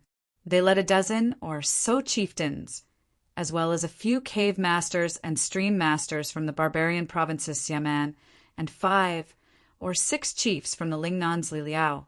More and more people were rushing over, but Wu Zetian couldn't take it anymore. When these leaders rushed to Luoyang to seek an audience with the emperor, Wu Zetian was very happy to hear about it. She felt that the imperial court had subdued these areas and the chaos had been settled with a snap of the fingers. Now, the leaders of the various tribes had personally come to the capital to beg for forgiveness. This was a very honorable matter. So she ordered the Ministry of Rites to use 3 days to teach these barbarian chiefs the etiquette of meeting the emperor. She immediately held a court conference and publicly received these barbarian chiefs. The leaders of the various tribes went up to the hall to greet the emperor, paying their respects to him meticulously. Wu Zetian's royal countenance was delighted. But once these leaders knelt down, they didn't get up. After they finished begging for forgiveness, their eyes were brimming with tears. With abnormal resentment, they began to accuse the various imperial censors of doing evil deeds that angered the heavens and the people. They were forced into a corner and were forced to rebel. Not only did they accuse the imperial censor, they also accused many of the officials that the imperial court had sent to these areas. On one hand, the officials that the imperial court sent to these areas did indeed have a sense of arrogance in their bones. They did not treat the surrounding barbarians as equals. If they kept this arrogance in their bones, then it was fine. But once they put it into action, they would bully and humiliate them or indulge their subordinates to bully and humiliate them. On the other hand, most of the officials that were sent to these areas were not very successful in the imperial court. They knew that their future was hopeless. After this term, it was very likely that they would have to retire and return home, which would end their official careers. There were many people who thought that they would benefit themselves, their families, and their friends. If they wanted to do this, it was inevitable that the local tribes would be exploited and extorted. These chieftains were indeed full of grievances. They spoke one after another, speaking the truth, making Wu Zetian sitting on the dragon throne feel like she was sitting on pins and needles. All the civil and military officials in the court also lost face. When they spoke of their anger, these barbarian chieftains all took off their hairpins and draped their hair over their faces. They used the hairpins to cut their faces, making their faces stained with blood. This was a unique way to express their indignation and grievances. This display of power was not something that Wu Zetian, who grew up in a rich and powerful family, entered the palace at the age of 14, stayed there for a lifetime. Even if she was vicious and merciless, her will was as strong as iron. She was still at a loss for what to do under the unyielding performance of these local barbarian leaders. She could only comfort them with gentle words. The court meeting ended in a hurry amidst the complaints of the barbarian chieftains. Wu Zetian returned to the hall of martial accomplishment, still angry. She had just summoned a group of prime ministers from the political affairs hall and was about to discuss with them about the matters reported by the barbarian chieftains in detail when Hu Yuanli sent an urgent report from Jingzhou to the emperor. Attached to Hu Yuanli's memorial was a forged imperial edict. It had a yellow satin surface and was embroidered with gold and silver threads, with 2 dragons playing with a pearl. The imperial edict was actually made to perfection. Only by looking at the content, the format of the imperial edict, and the large seal used could one see the flaws. Fake imperial edict. A criminal banished by the emperor dared to forge an imperial edict and pardoned himself. Moreover, he did not flee after the deed was done. Instead, he actually made friends with the nobles in Jingzhou and acted unscrupulously. If Hu Yuanli had not found out in time, he would have gone to other places to cheat after cheating Jingzhou. It was unknown how long he would have been outside and how many officials he had deceived before he was exposed. It was really a disgrace to the imperial court. How dare you? This is preposterous. Wu Zetian was so angry that her face turned green. Pass the imperial edict. No one is allowed to kill the survivors of the families that were killed by the imperial censors. Return them to me. Bowed to accept the imperial edict. Wu Zetian angrily paced 2 steps and said, Hu Yuanli has been meritorious in killing the traitor. Pass the imperial edict to reward him. The Jingzhou provincial governor, Fan Guang, was played by a criminal in the palm of his hand. He has lost the face of the imperial court. He will be removed from his position and returned to his hometown. Wu Zetian thought for a moment and said, Transfer the Yao provincial governor, Zhang Jianji, to the Jingzhou provincial governor. Wan Er's heart jumped. She thought to herself, finally, this person first used a letter to show his foresight. He also showed his ability in the rebellion of the barbarians in Yaozhou. Now the clouds have finally cleared. Although this is an ordinary transfer, the door to his return to the capital has been opened. Wan thought to herself. She did not forget to remember all of Wu Zetian's orders. Wu Zetian turned to Li Zhaoda and the other prime ministers and said, In today's court meeting, the Yidi chiefs accused the officials of illegal actions. You have all heard it. Previously, there were officials in the border provinces who presented a memorial to the imperial court. They accused the officials in the border provinces. Most of them did not have the heart to pacify the enemy, nor did they have the ability to govern the area. They only cared about their own territories. They were crafty and cunning. They made friends with each other and supported their children. This caused the people in the Central Plains to flee. They all saw the lawless border provinces as a paradise. At that time, I did not think much of it. I thought it was an exaggeration. But now it seems that the situation in the border provinces is 100 times worse than what was said. Today, the anger of the local chieftains could not be expressed in words. In order to gain my trust, they did not hesitate to stab their own faces. Their clothes were stained with blood. The depth of their anger could be seen. Today, they had already filed a complaint before the emperor. If their situation still did not improve, perhaps the next time they would rebel, it would not just be one place or one time, but everywhere all the time, and it would not be as easy to pacify as it was this time. Prime ministers, do you have any good ideas? Li Zhaoda glanced at the prime ministers and coughed lightly. He cupped his hands and said, The revolution of the Zhou dynasty has changed everything. I believe that the atmosphere of the 4 barbarians and the desolate border should also change. All the prime ministers cupped their hands and said, I agree. Everyone finished their discussion and left. At this time, Shanghai Wan had also finished writing the 4 imperial edicts. Wu Zetian read them and used her seal to send them to the Hall of Governmental Affairs. Only then did she wave her sleeve and return to Lichuantai. On Lichuantai, there were several bamboo couches covered with brocade mattresses. Zhang Changzong and Zhang Yizhi, dressed in silk, were lazily lying on the couches. Next to them were 2 little palace maids who used their slender hands to peel lychees and put them in their mouths. Another 2 little palace maids were holding silver trays, in charge of collecting the lychees they spat out. The 2 of them were chatting and laughing when they suddenly saw Wu Zetian coming back. They quickly got up, one on the left and one on the right, and went forward to support Wu Zetian. When Wu Zetian saw these 2 cute young men, a trace of a smile appeared on her face. Zhang Yiji observed her expression and carefully asked, "Did the Holy One encounter something unpleasant in court today?" Wu Zetian said, "Isn't it because of those bastards from the imperial censorate? Humph! A bunch of people who have no respect for their superiors, who have no regard for the law and natural morality. What daring thing can't they do?" A trace of sternness flashed in Wu Zetian's eyes, and she ordered, "The imperial censorate's officials who left the capital for official business have failed the Holy One's expectations. All of them deserve to die. Wulong, we will leave this matter to you." A trace of joy flashed in the corner of Zhang Yiji's eyes, and he quickly responded, "Yes, whoever the Holy One says deserves to die, then that person will definitely die. Rest assured, the Holy One, leave this matter to me." The Zhang brothers were different from Xue Huai.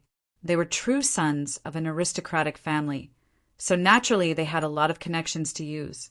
In the past, they didn't have the opportunity, but now that they had the Holy One's favor, they quickly established their own power. Therefore, Wu Zetian could leave this matter to him, and in the process of handling this matter, he could also further expand his own power. The two brothers were delighted, and they quickly helped Wu Zetian onto the bamboo couch and took over the little palace maid's work. They personally peeled lychees and fed them to her. "With sweet words from you and sweet words from me," the old lady gradually revealed a happy expression. However, there was a faint trace of doubt between Wu Zetian's brows, but she couldn't get rid of it. Zhang Yiji saw this and couldn't help but ask again. Wu Zetian smiled and pinched his cheek and said, "Xiaodongxi, I know you are filial, so you don't need to ask. You can't help with this matter." After Wu Zetian finished speaking, she ate a lychee from Zhang Changzong's hand and gently leaned on the bamboo couch. As she savored the sweet juice, she recalled the discussion in Wu Qing Hall just now. Her white eyebrows slightly wrinkled. Li Xiaodan now has hundreds of promises. He is somewhat powerful enough to shock the Lord. Chapter 564. A few flaps of a butterfly's wings in the rainforest of the Marsan River can cause a tornado in Texas 2 weeks later. Just how big of a political storm would the censorate cause in the south-central, southeastern, and southwestern regions? Yang Fan didn't know how big the storm would be, but he knew it wouldn't be small. Anyway, his business was done, and there was no need to step into this political whirlpool. So he cleverly avoided Luoyang and went straight to Chang'an. Logically speaking, if the journey to the south had been peaceful, it would have been fine for him to go straight to Chang'an.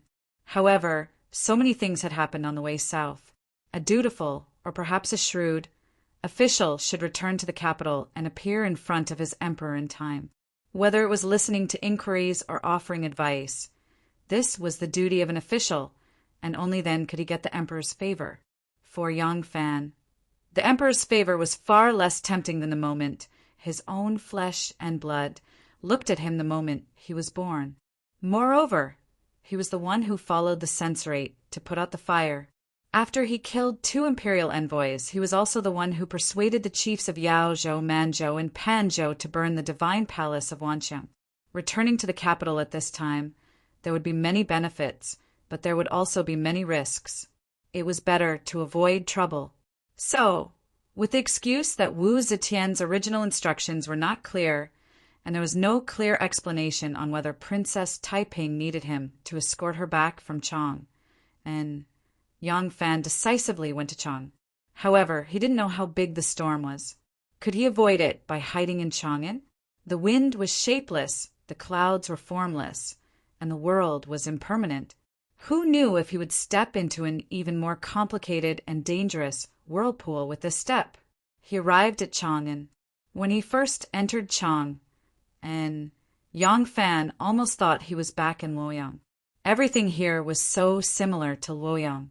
The layout of the city was similar to that of Luoyang, with the same horizontal and vertical streets, the same squares separated by high walls, and the same hundreds of years old locust trees, elms, and weeping willows planted on the roadside. After a few more steps, he found something different again. The drainage ditches here were wider and deeper than those in Luoyang. Furthermore, they were all open ditches, so every intersection had to be bridged. There were more than 1 million people here, no less than Luoyang's. However, walking on the streets gave off the feeling that there were few people here. It was far less lively than Luoyang because the city was bigger and the streets were wider. The group entered the city and rushed to peaceful Peace Square. Yang Fan still had Hu Yuanli, Sun Yuxuan, and the Dragon Martial Guards by his side. He couldn't just abandon everyone as soon as he entered the city and fly to Aunt Pei's house to see his wife. Therefore, he could only go to see Princess Taiping first.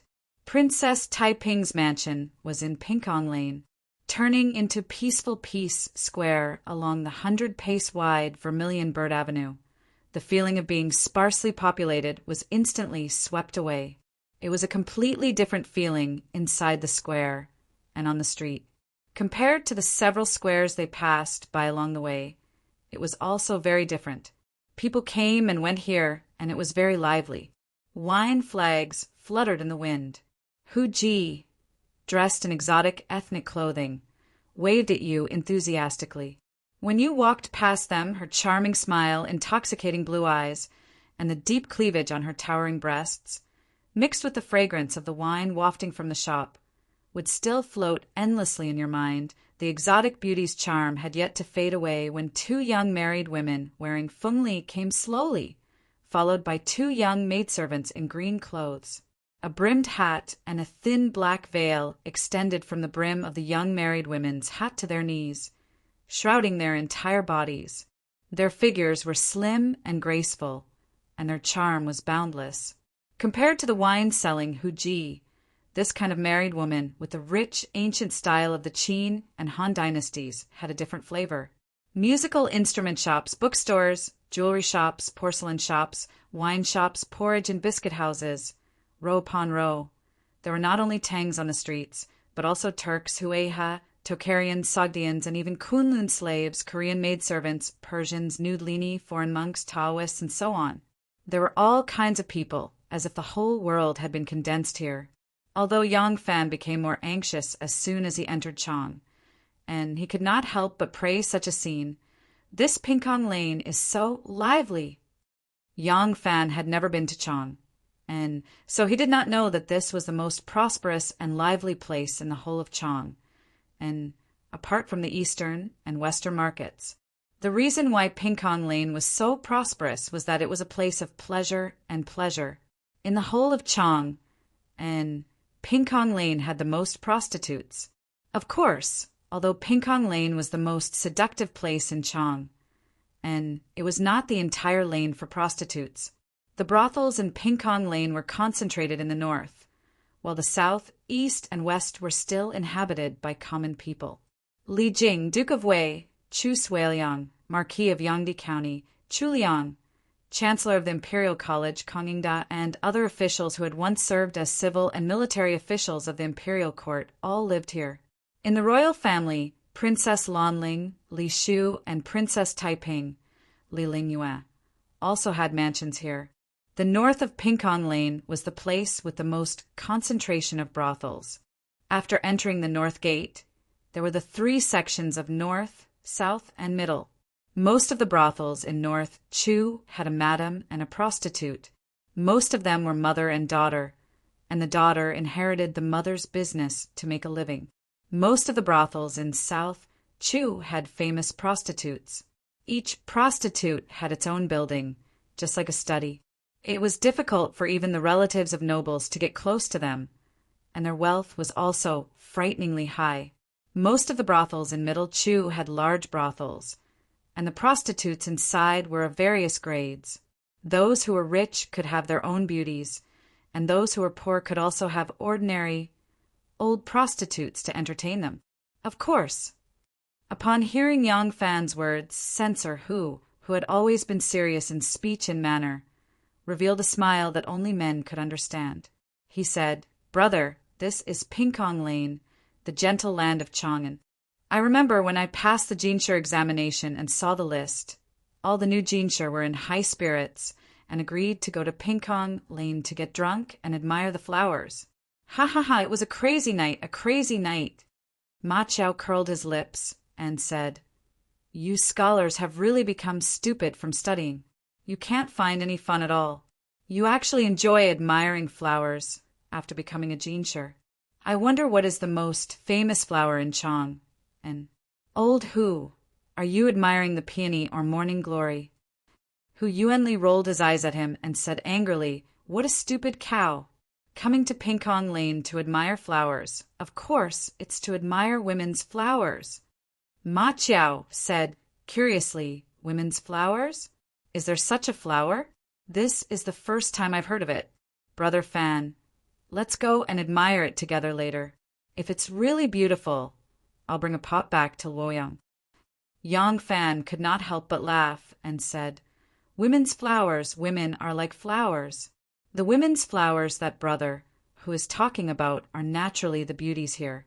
Come to think of it, this Pinkong Lane is like Luoyang's Gentleness Lane, where there are many brothels and wine shops. Hu Yuanli said with a smile, Exactly. The women in the brothels here are graceful, eloquent, obedient, and pleasant.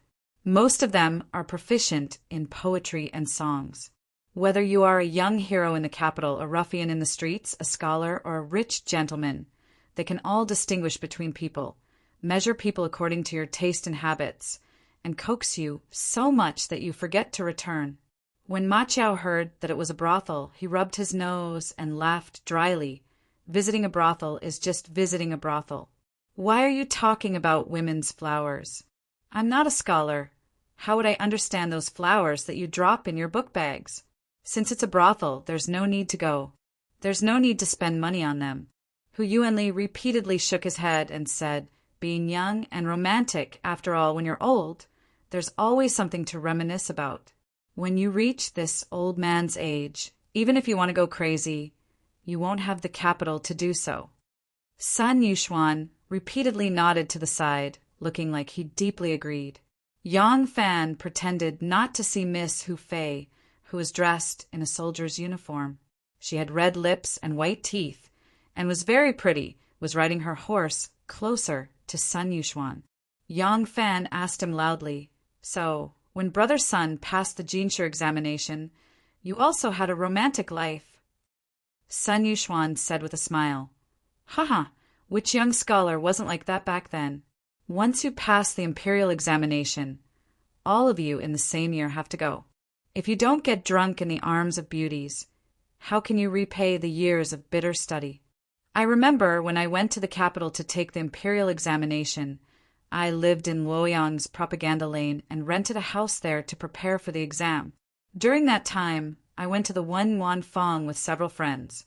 The Wen Wan Fong was the first wine shop after entering from the West Gate. There was a Persian waitress there. This woman could sing and dance. Her figure was charming. I fell in love with her at first sight. During those days, I often went there to drink, not to drink, but to hear her talk, to see her figure. Sun Yuxuan recalled his bitter love for that lovely and moving Persian girl. He couldn't help but show a bit of infatuation on his face. Ma Chao also saw Miss Hu Fei. Her beautiful big eyes were narrowed dangerously. Ma Chao held back his laughter and asked, What about this Persian girl?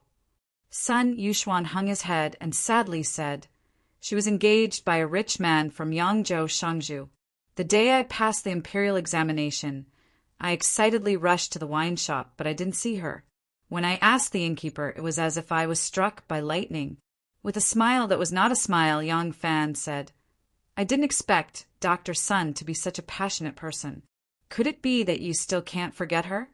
Sun Yuxuan sighed and said, The first person I love in my life. How can I forget her? While saying that, he raised his head. From the corner of his eyes, he suddenly saw Miss Hu Fei. Sun Yuxuan's heart jumped, but his expression didn't change. He immediately changed his words and calmly said, However, ever since I had Miss Hu, my heart could no longer let go of anyone else. Yang Fan laughed out loud and said, You should save these words for Miss Hu. It's useless to tell us. Yang Fan laughed and rode away. Hu Yuanli and Ma Chao also laughed and followed him. Only Sun Yuxuan was left behind, looking at the sweet, smiling Miss Hu Fei with a bitter expression.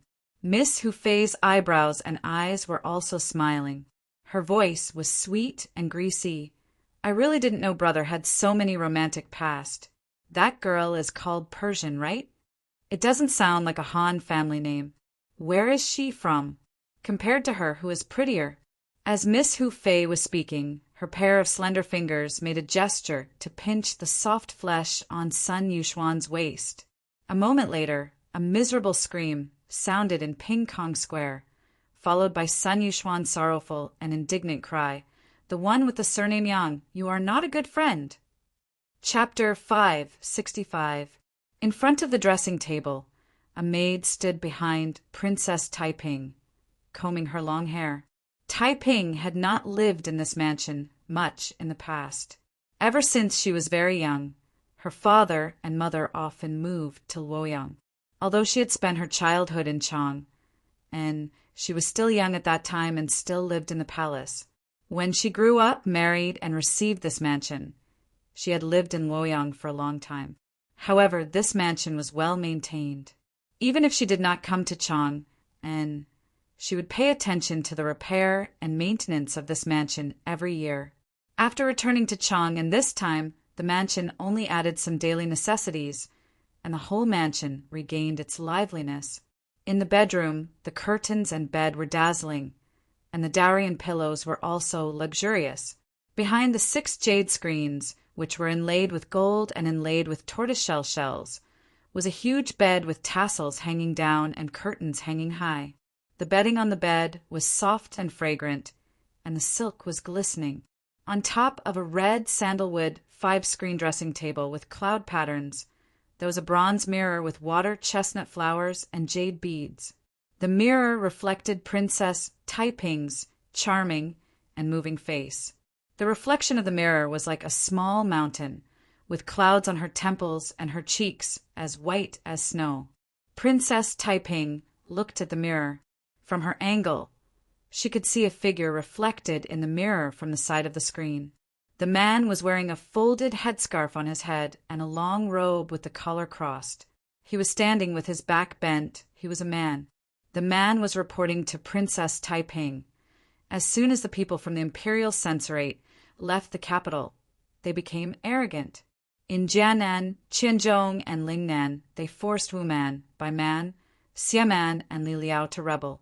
Now, these local barbarian leaders have come to the capital to file a complaint against the emperor.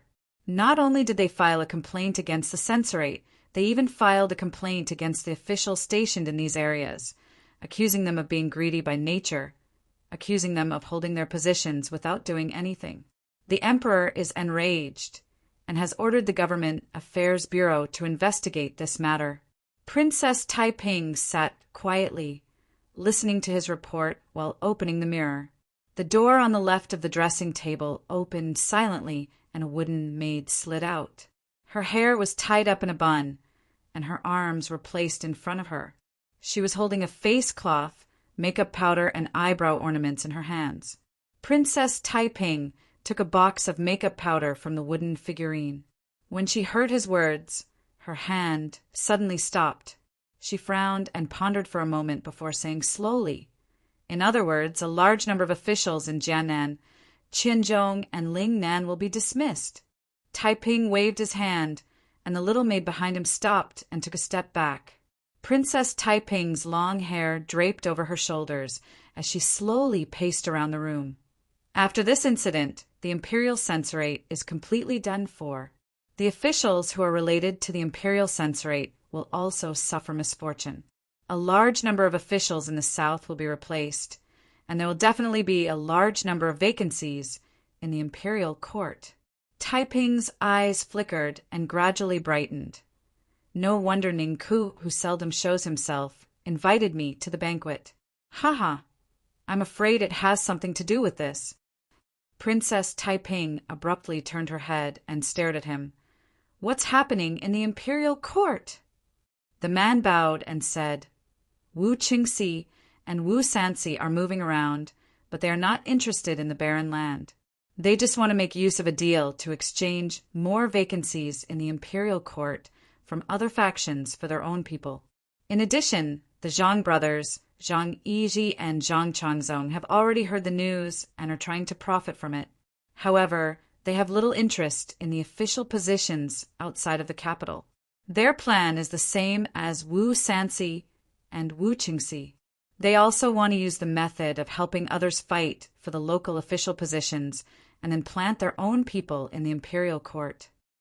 Princess Taiping frowned. When the position of crown prince was about to be lost, she offered Zhang Changzong to the mother empress. Although the position of crown prince was temporarily saved by Zhang Changzong's mediation, she did not expect that the Zhang brothers were not willing to be a gigolo. They were also so keen on power. This development made her very uncomfortable, but the Zhang brothers' influence was still very limited. Princess Taiping did not think that the opposite side would become a big trouble for her. So, although she was a little unhappy, she did not have the idea of making another enemy. Princess Taiping thought for a while and asked, "Is there any movement from Li Zhaoda?" The man said, "Li Zhaoda is now gathering people from the Ministry of Justice, the Supreme Judiciary, and the right side of the censor to thoroughly investigate the illegal activities of the officials in the border states. I have not seen any movement from him." Princess Taiping smiled and said, "Yes, they are in a favorable position. Of course, they are not in a hurry." Princess Taiping thought for a moment and said hurriedly, "No, we can't miss this opportunity. I have to go back to Luoyang as soon as possible." Speaking of this, Princess Taiping frowned again and said to herself, "I don't know how he is now. Where did he go after leaving Panzhou? Is he on his way back to the capital city, or—" Before he could finish, someone outside the door reported in a loud voice, "Your Highness, Yang Fan, Hu Yuanli, and Sun Yuxuan have led a team of dragon guards to the front of the mansion. They seek an audience with your Highness." Princess Taiping was happy and said cheerfully, "He is here." A big city with a population of more than 1 million was very rare in the early Tang dynasty. Even so, the southern area of Chang and was still sparsely populated, and the land was barren, which showed the vastness of Chang'an. The population of Chang and was mainly distributed in the northern half of the city, with the largest population in Chongren Square. The real old Chang, and who had lived here for generations, must have an old house in this square, even if they no longer lived here, as long as their homes were not ruined. Chongren Square was close to the Jingfeng Gate Street of the imperial city and connected to the Easter Market. When the great Zhou was still in the Tang dynasty, the capital was set up here. The imperial censorate of 21 prefectures was also set up here. Those who went to the capital for official business and those who were selected to enter the capital were all gathered here and often held banquets. Every night, other places might be quiet, but other than Yongkang Square, Chongren Square was the busiest. It was noisy all night, and the lights were bright. The mansions of Zhang Sanwuji, Duke of Zhao, and Gao Shilian, Duke of Xin, were also in this square. They were both figures in the Lingyan Pavilion, one ranked first and the other ranked sixth. However, such great achievements did not guarantee that they would perish with the country.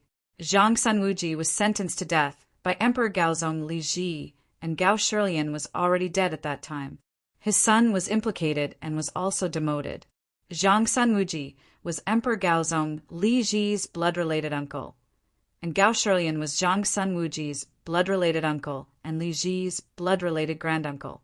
In Emperor Gaozong's later years, he restored the titles of nobility to these two people. Since these two people were already dead, Wu Zetian did not want to fall out with Li Ji because of this, so she let it be.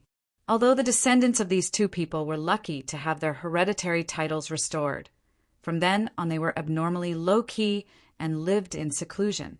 They no longer participated in the affairs of the country and only cared about being quiet and inactive dukes. Because of this, they were able to avoid the subsequent political purges.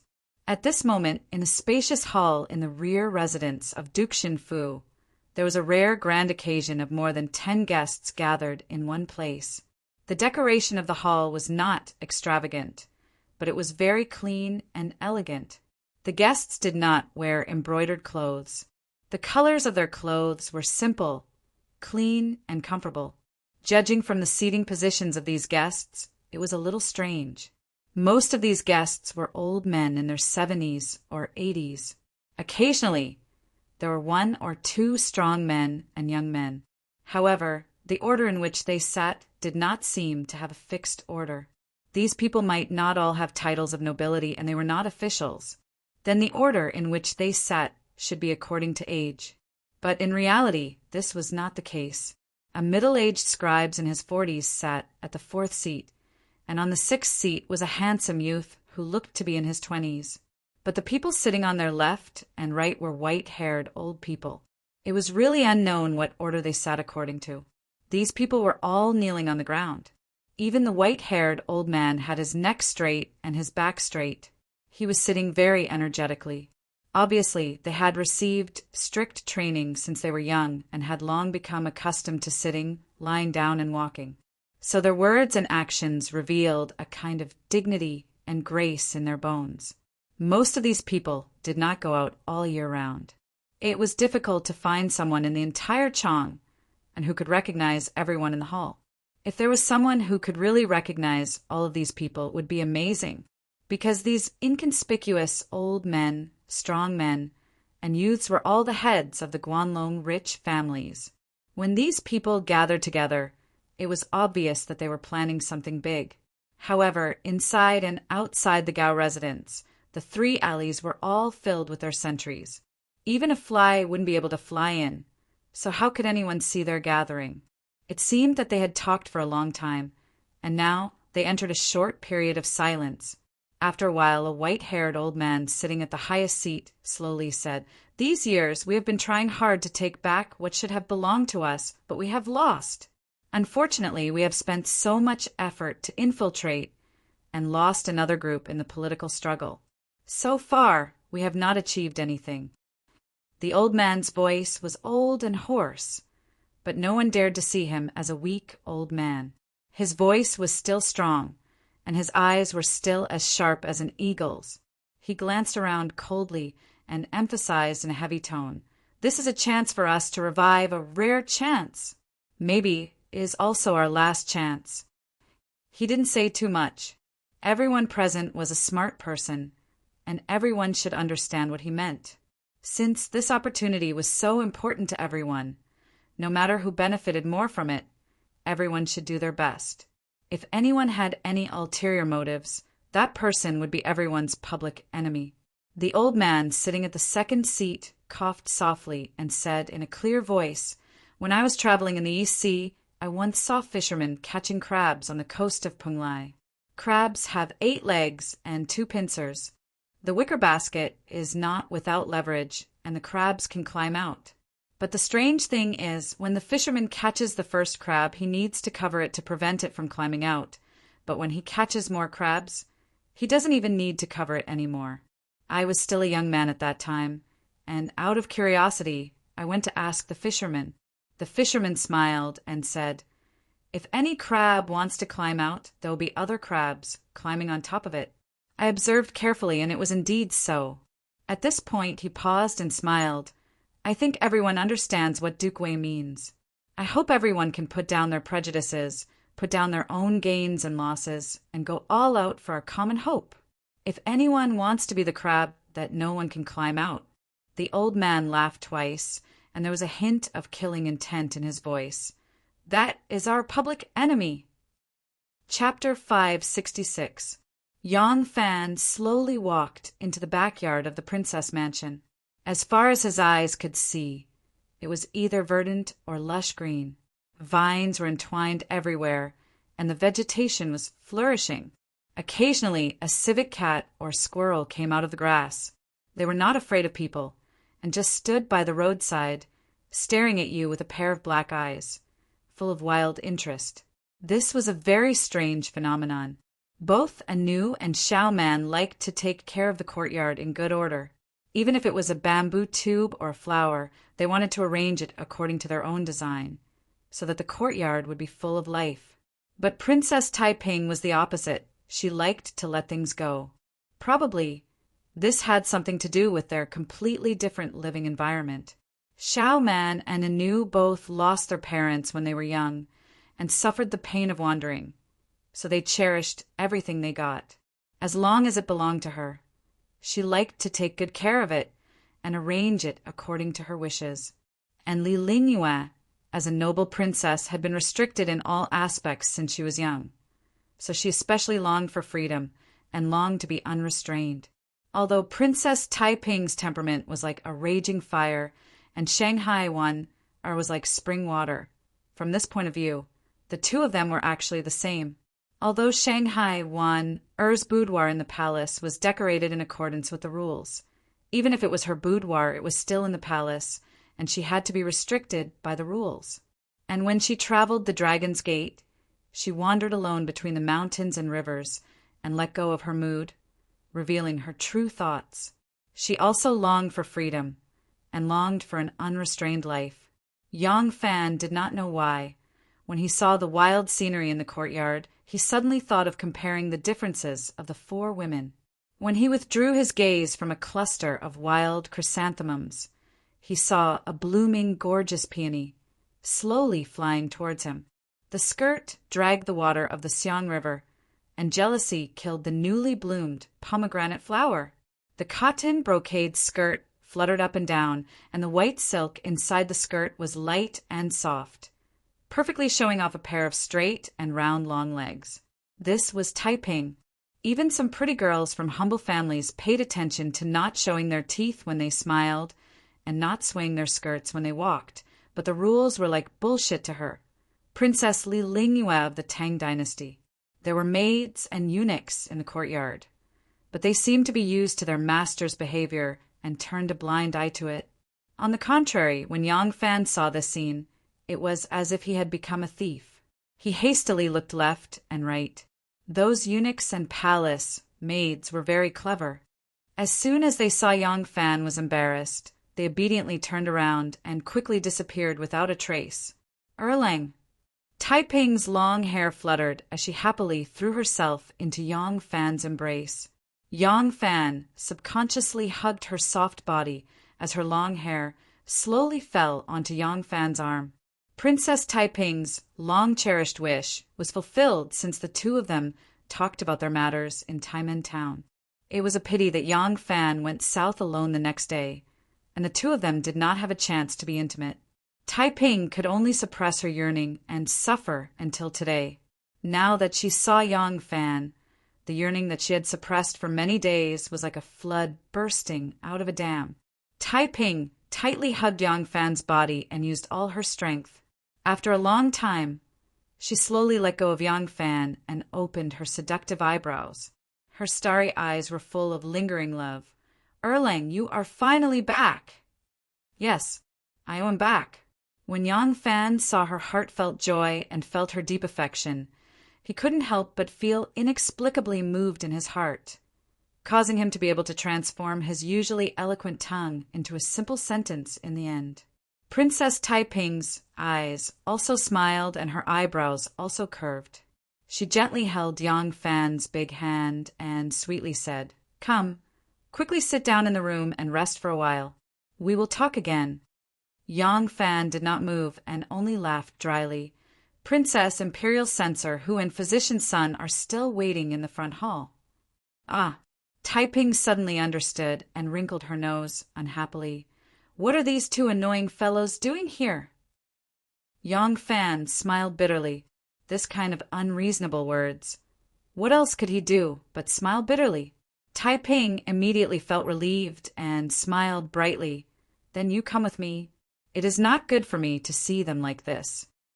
Yang Fan hesitated and said, "It seems inconvenient for Princess to freshen up and change clothes. I will wait outside." Taiping tilted her head and smiled at him. "I just want you to see, can't I?" Yang Fan hesitated. "But you have a lot of people around you."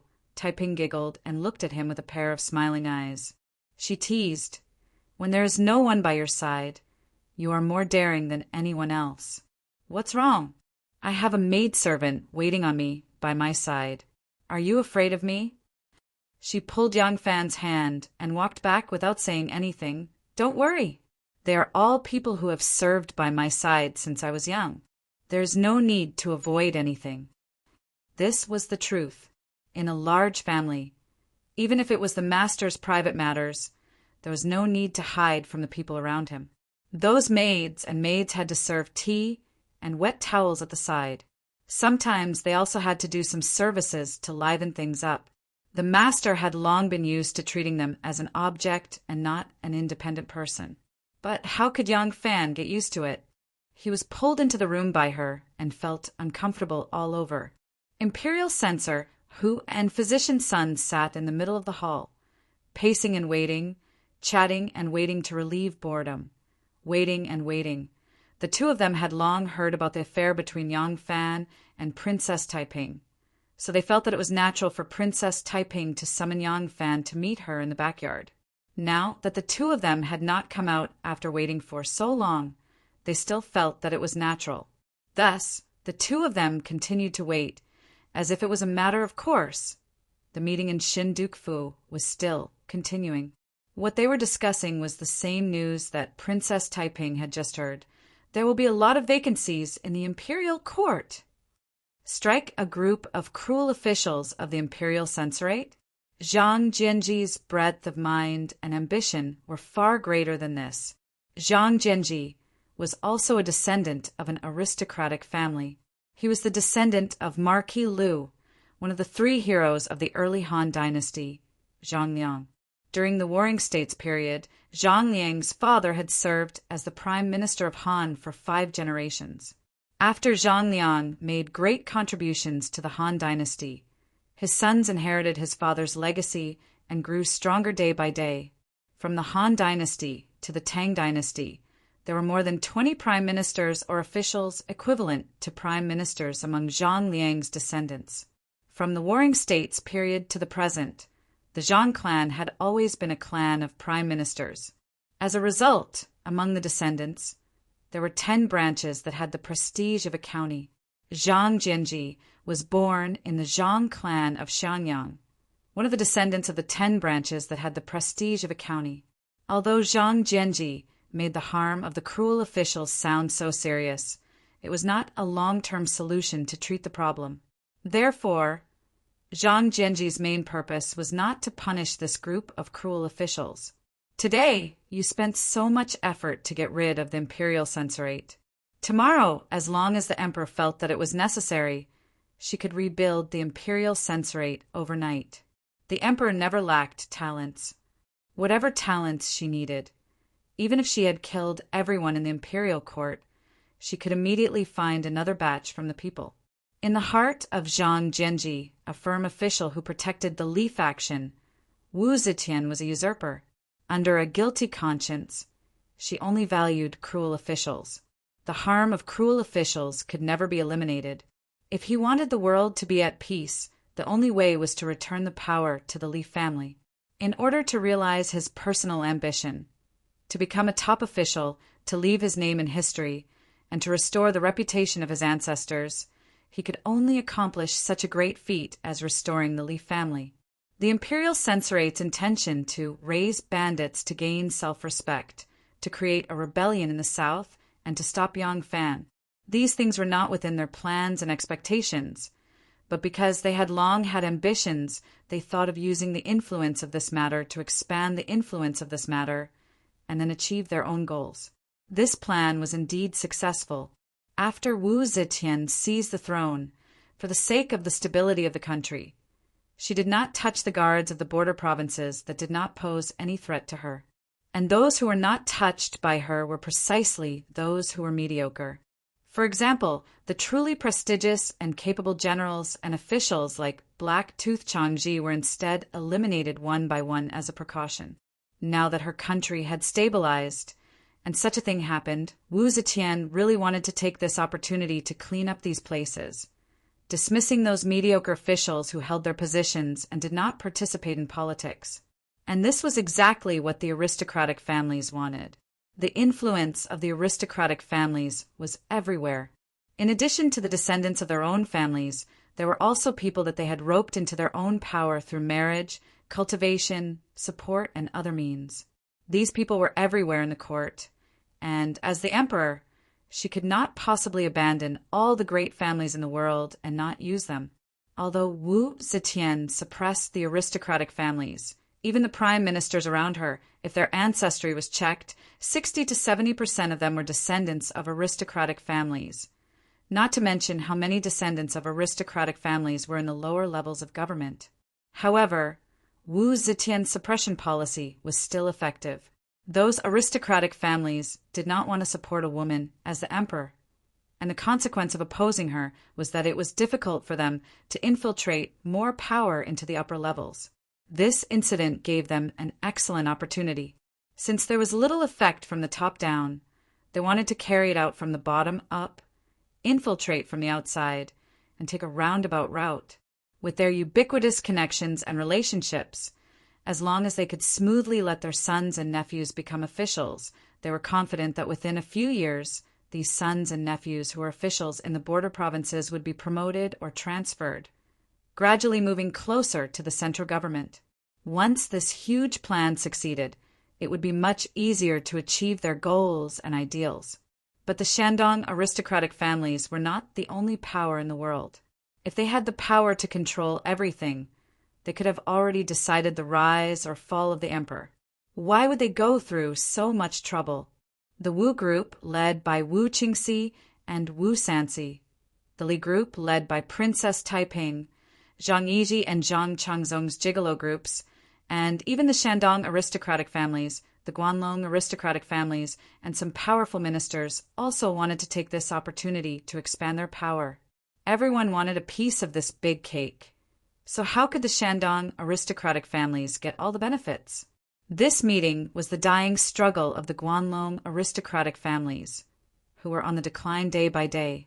The head of the Lu family, who had just used a crab as an analogy, finished speaking. Seeing that everyone was silent, he glanced at the handsome young man sitting in the 6th seat and asked, "What does Duga think?"